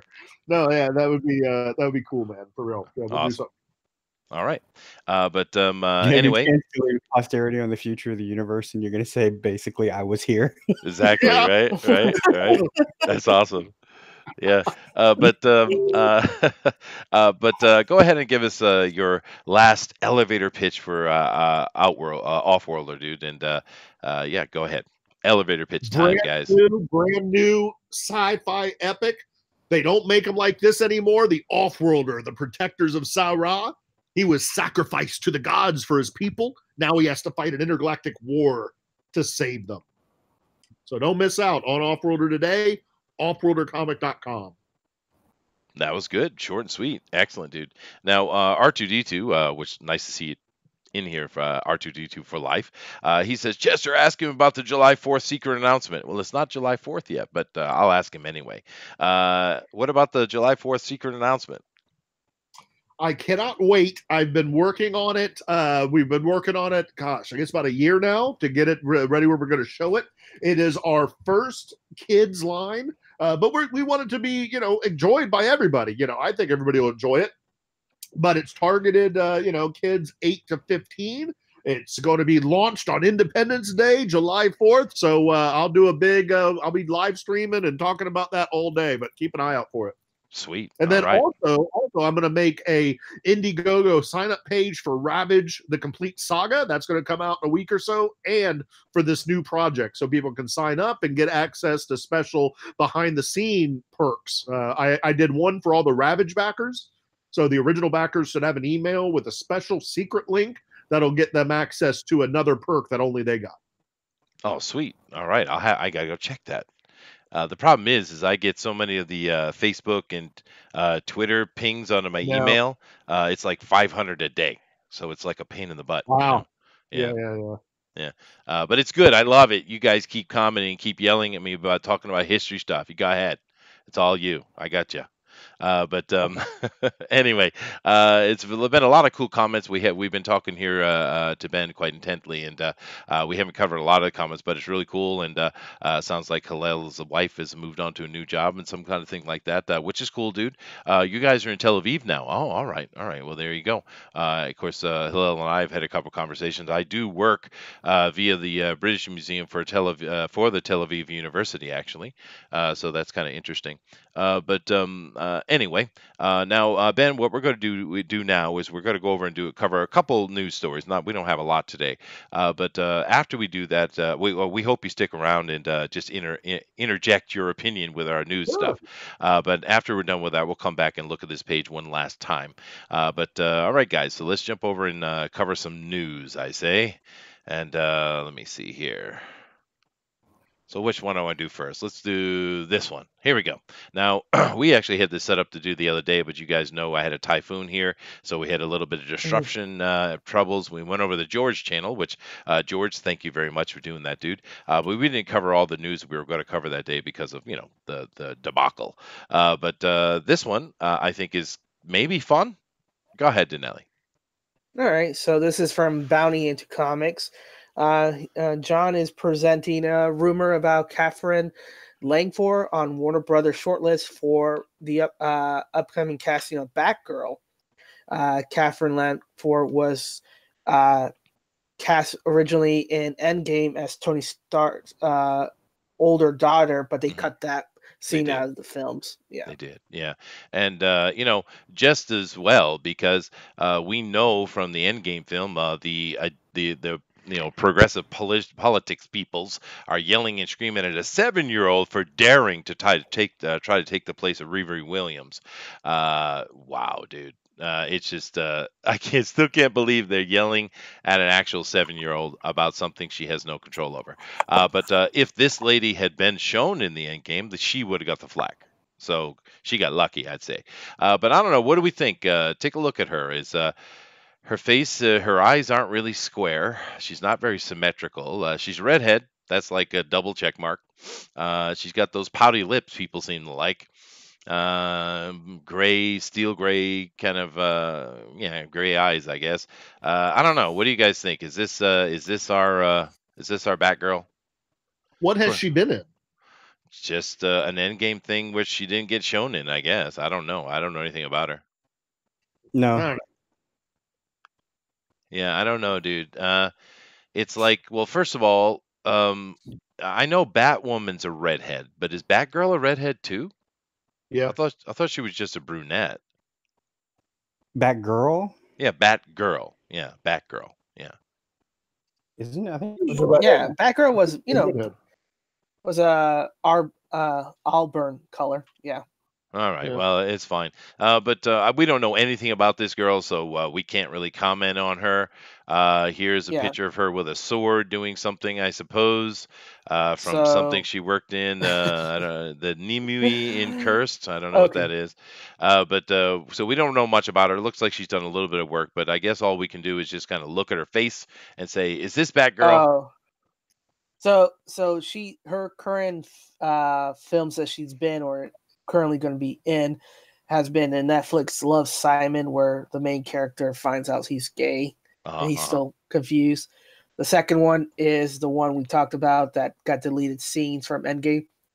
The next one that's in post-production is Knives Out, that's being directed by Rian Johnson. My, let's run over and check Oh that out. well, yes, no. Then I mean, it's just a No, I strong no. guess. If Yeah. Ryan likes her as a female character, no.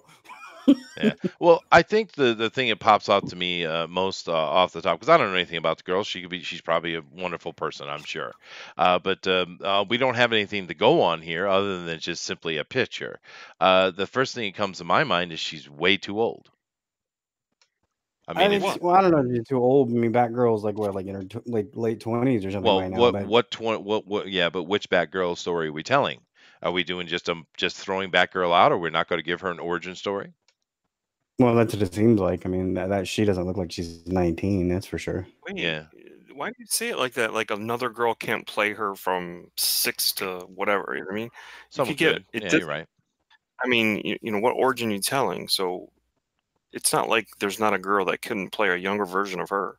She doesn't have. I mean, other than those lips, she doesn't have anything that's mistakable that you couldn't find in some other Irish looking girl. True. That's true. I'm not necessarily a dude that's all about the big puffy pouty lips though. I'm not that type. I like a thinner, sexier lip in my personally.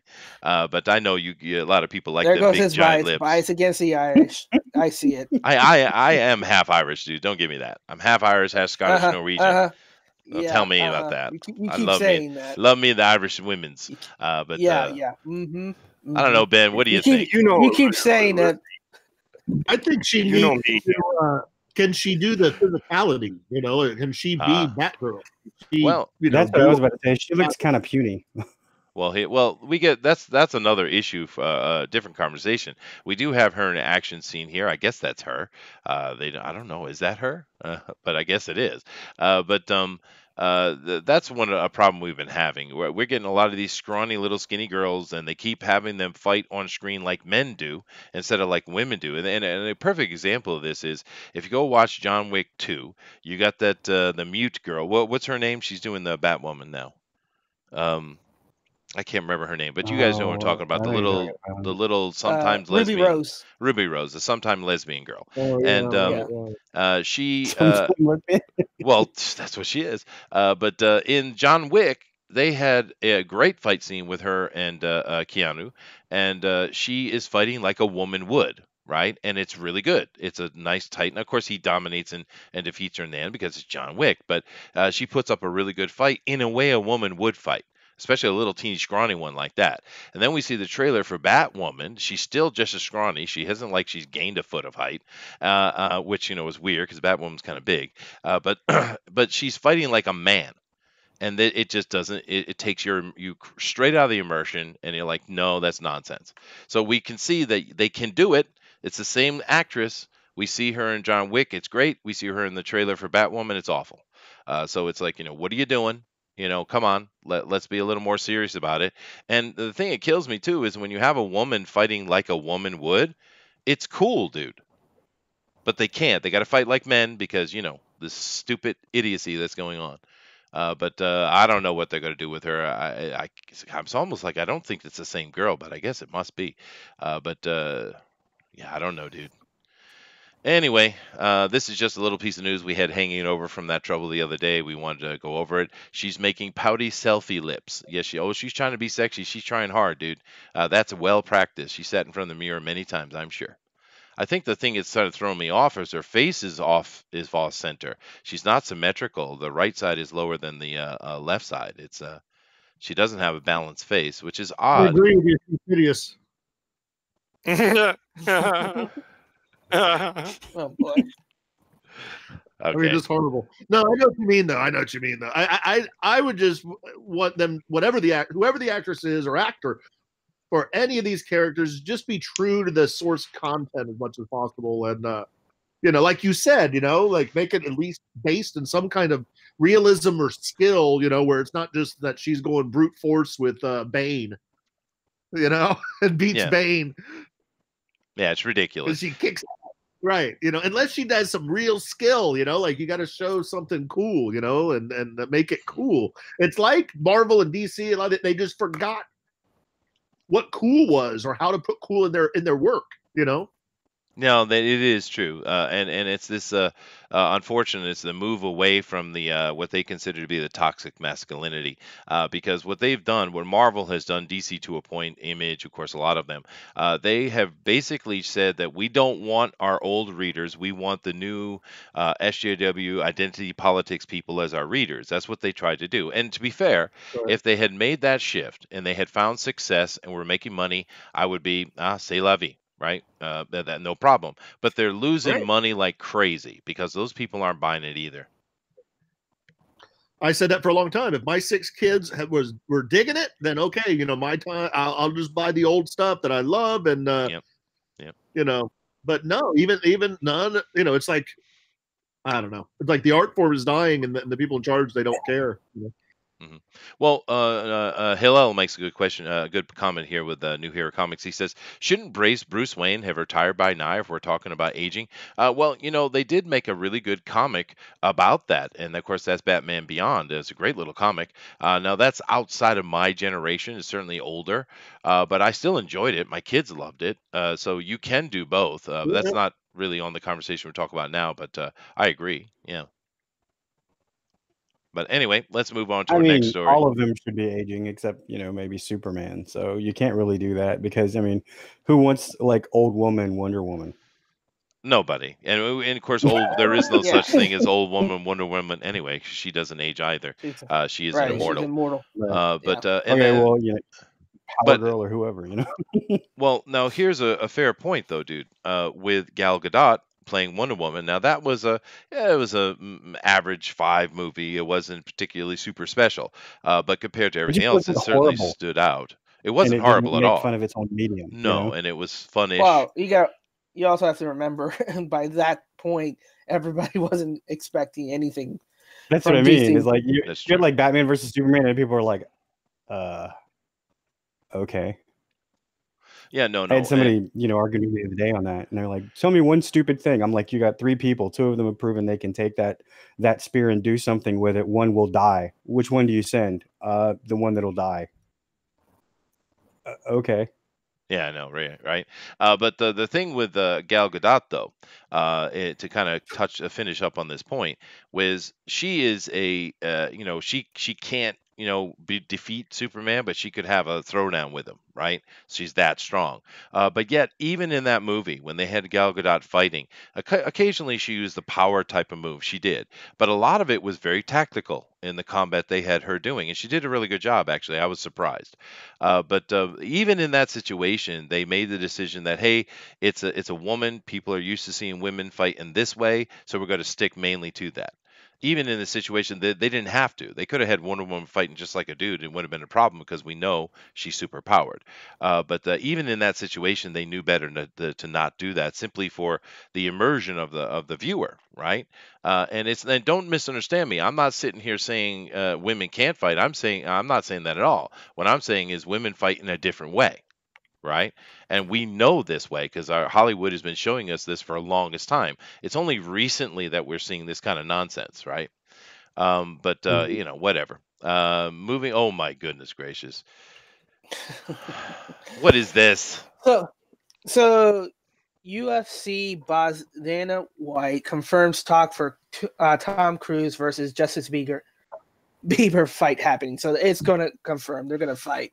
We'll see an old man beat down a young punk. Wow. Isn't Tom Cruise like 60 or something? He's older than me, for sure. Yeah, mid-50s. Mid-50s, He's like cryogenically preserved. He has some weird Scientology drugs. He does. But no, I've heard this he's gonna beat that boy's ass. He's gonna kick that boy's ass. I'm not a big Tom Cruise fan, but they're both about the same height. And I don't know. I think he's gonna get whipped. Yeah, but I didn't know this was a real thing. I've heard little jokes about it here or there, and I thought it was just some kind of internet meme. But this article is telling me that this is a real thing, dude. Yeah, it's a real thing. They actually I think Tom Cruise got pissed off that he got challenged, so he reached out. Called out by a little punk. Yeah. Yeah, and he's like, all right, if that little bitch wants to fight me, then let's do it. I've been through. Tom Cruise, he's been through it. Tom Cruise. I mean, he probably had rented and Disneyland to be with his kids like he does for the day, and then all of a sudden on his phone, Bieber, I want to fight Tom Cruise. Tom Cruise like, bitch. Listen, that fight is going to make as much money as the McGregor Mayweather fight. That was a good fight. McGregor did a lot better than I thought he would, dude. Actually, that was a pretty good Did, fight. but you saw his instinct, right? He wanted to kick the guy. He kept. Remember when he was pounding him on his head with the bottom of his fist? Yeah. But I enjoyed the fight. I gave I gave him a lot of credit because Mayweather is, he's an arrogant ass. I get it, but that is one of the best boxers that's ever stepped in the ring, dude. Ever.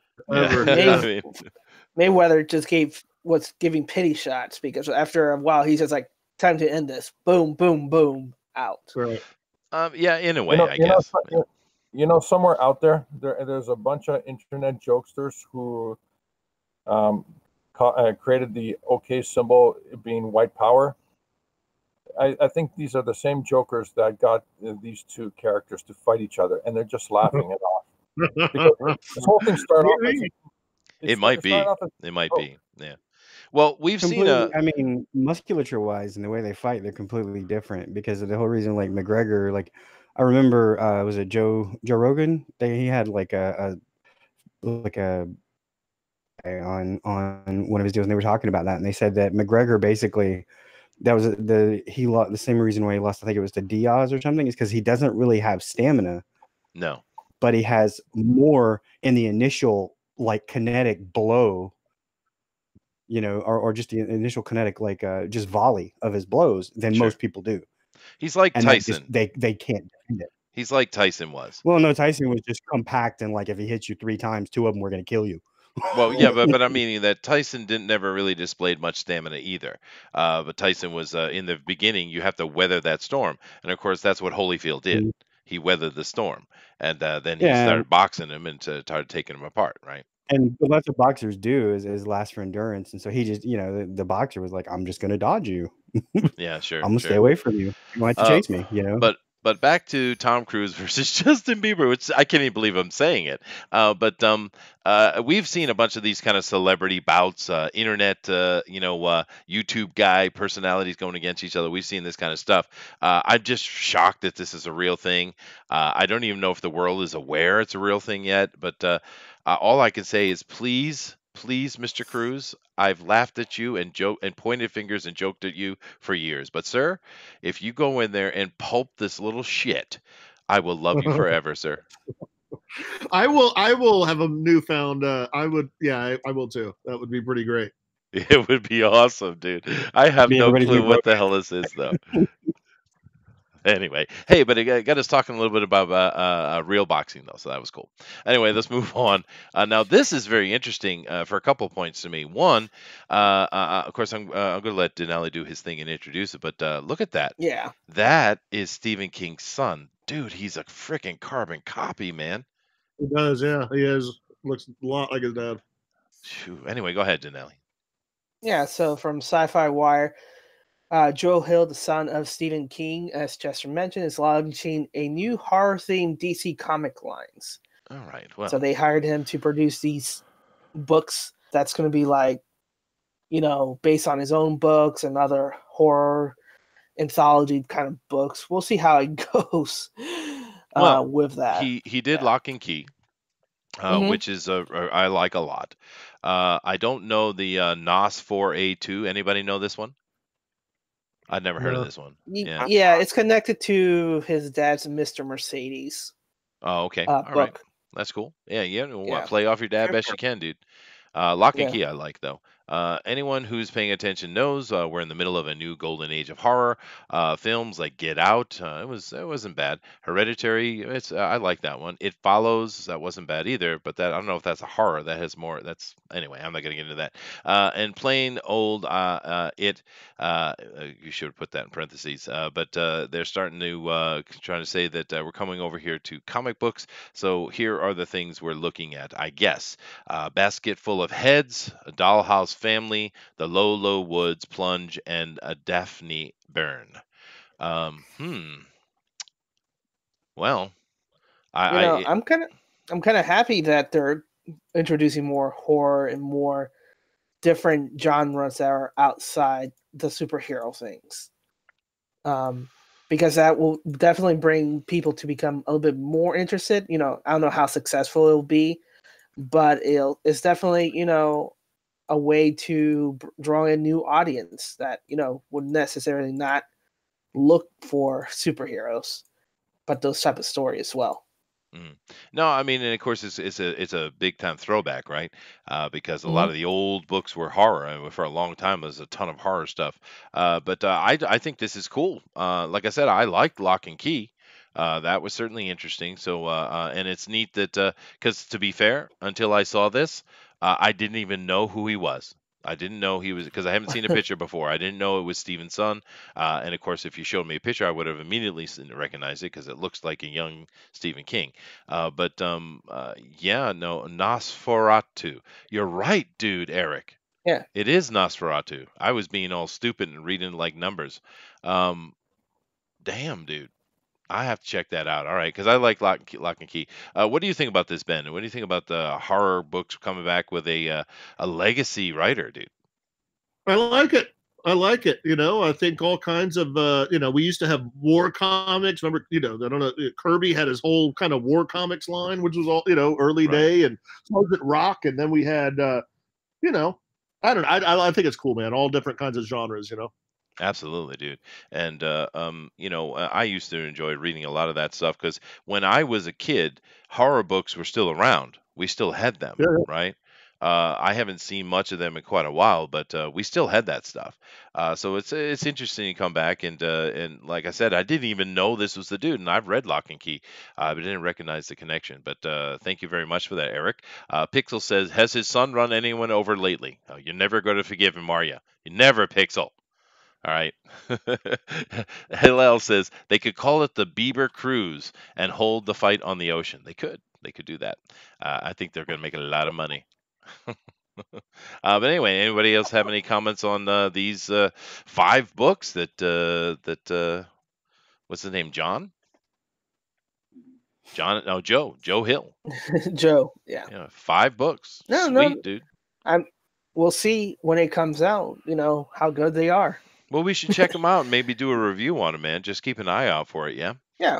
Because we do Yeah, I actually. like what was Yeah, it, go ahead. horns?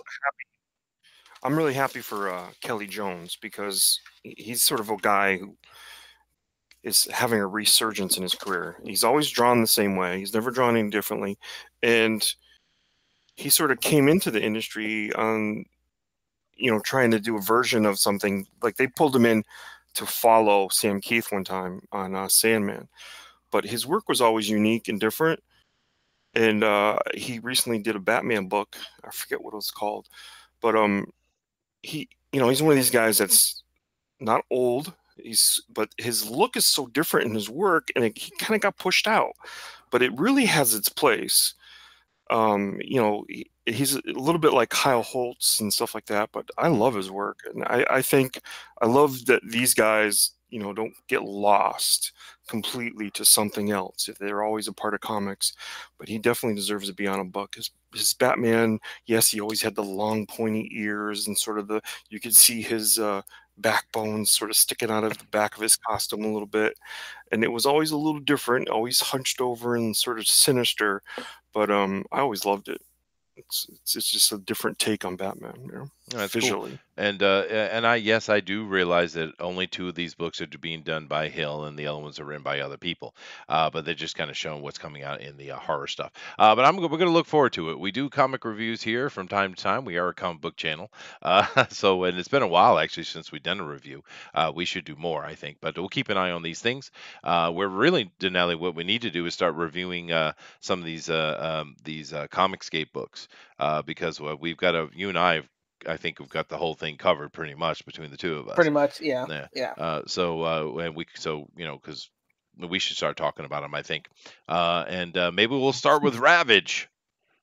You should. I think you absolutely should. There you go. We got an agreeing vote.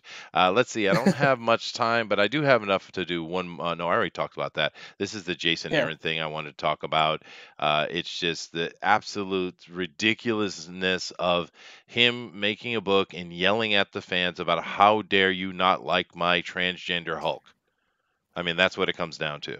And he wrote an entire book, which is supposed to be a tie-in, and the only tie-in is the fact that he's fighting Blastar here, and that's it, right? But the rest of the book is just yelling at the fans, just ridiculous. But this whole War of Realms thing was crap, dude. I'm telling you, do not waste your money on this. This is one of those things that they put out so much every week. They're just trying to suck up your money, man. Do not do it. Do not do it. I mean, some of these crossovers are great and fun. This one is ridiculously, it's just stupid. It doesn't make any sense what they're doing. A lot of the books don't even really cover what they're supposed to be talking about. It's just some kind of expose on some one thing or another. It's ridiculous. Don't waste your money on this crap. Please don't. Well, a Nobody lot of knows who you preach to, you know. What do you It's say? just an attempt to get comics into that crowd of the Noel Stevenson, Shira, like party D&D people from LA. Yeah, it's weird, dude, and I don't like it. But I've been suffering through it for you. Okay, I've been reading these things right along. Don't do it. All right. But anyway, that's definitely bring us to the end of our show, guys. We do appreciate you coming on here and joining us every day, like you guys do. It's absolutely awesome. Do keep in mind that tomorrow is TFT, and we will be talking about some interesting things, of course, as we always do. Maybe one of these days we'll have Ben Henderson come over and joining us on TFT and talking about the Anunnaki, which are a lot of Boom, it's fun. gonna happen.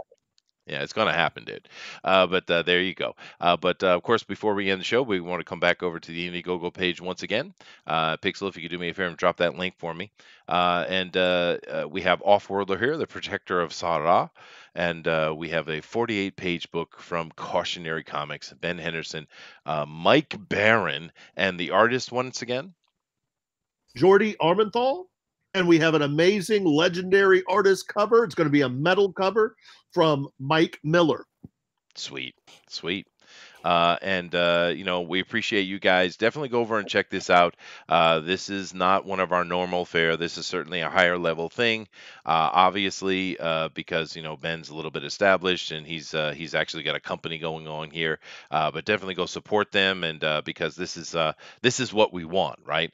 We've been talking about here for almost a year, right? And that's just on this channel. People have been talking about before we started about we need to create comic book companies because we need to get something in production that can get us beyond this direct market thing. Now, direct market, which we know Ethan talked about quite a bit, and he thinks it's a really great idea, and I get the concept of it, but it's also very expensive to produce the book.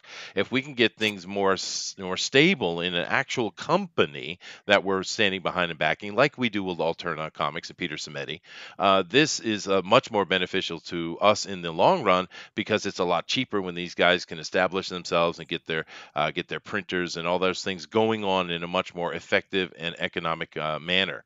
Because many of us here know, just from the Tales from Beyond the Gate, for me, that was a great fun project. We really enjoyed it, but it gave me a very good understanding of exactly how expensive it is to make a comic book, dude. It's really expensive. So getting It is, behind yeah. it's ridiculous, right? But we want to see this moving along, and here's a perfect opportunity for us to do that. Go support Cautionary Comics. Go support Ben. Go support Mike. Chuck Dixon, Todd here, and everybody else is on his team. Go support these guys because we want to see them become something. I'm 100% behind these guys. We've been since the beginning, and so get over there and help them out, please. Once again, if you can't back the project, we get it. There is a $10 digital though, if you can't afford that. But if you can't back it, that's fine. Definitely get over here and follow it. Click these links right here to Facebook and Twitter and stuff like that. Let your community have eyes on it and have them go ahead and look at it and them tweet it out too. The more eyes that get on it, the better opportunity. That we keep saying this, and so you can help out in many ways, not just simply by putting your money on it.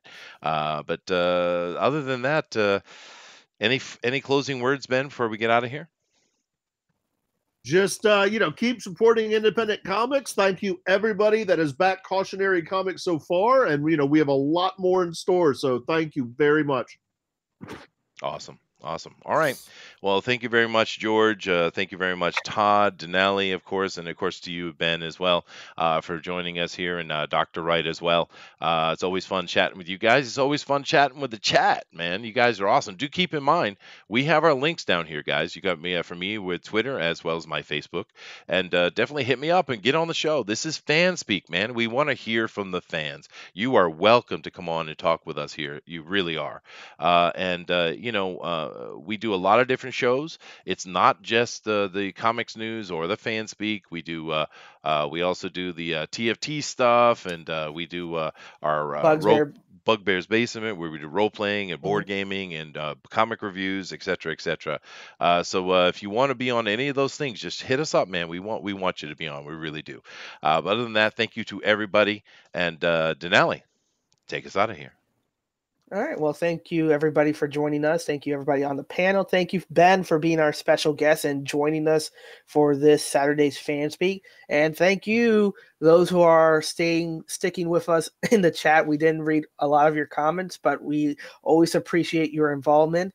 Always remember to hit that like, share, and subscribe button, and hit that bell notification. Sometimes you have to turn it off and turn it on, and you kind of tricks YouTube into sending you notifications as well. 2 seconds. Thank you, Eric. All right. Thank you, Eric, as well, for joining my newsletter. And then, as always, your perception shapes your reality, so always make it a good one. See you tomorrow. Namaste. Later, guys. Namaste. Later. Aloha.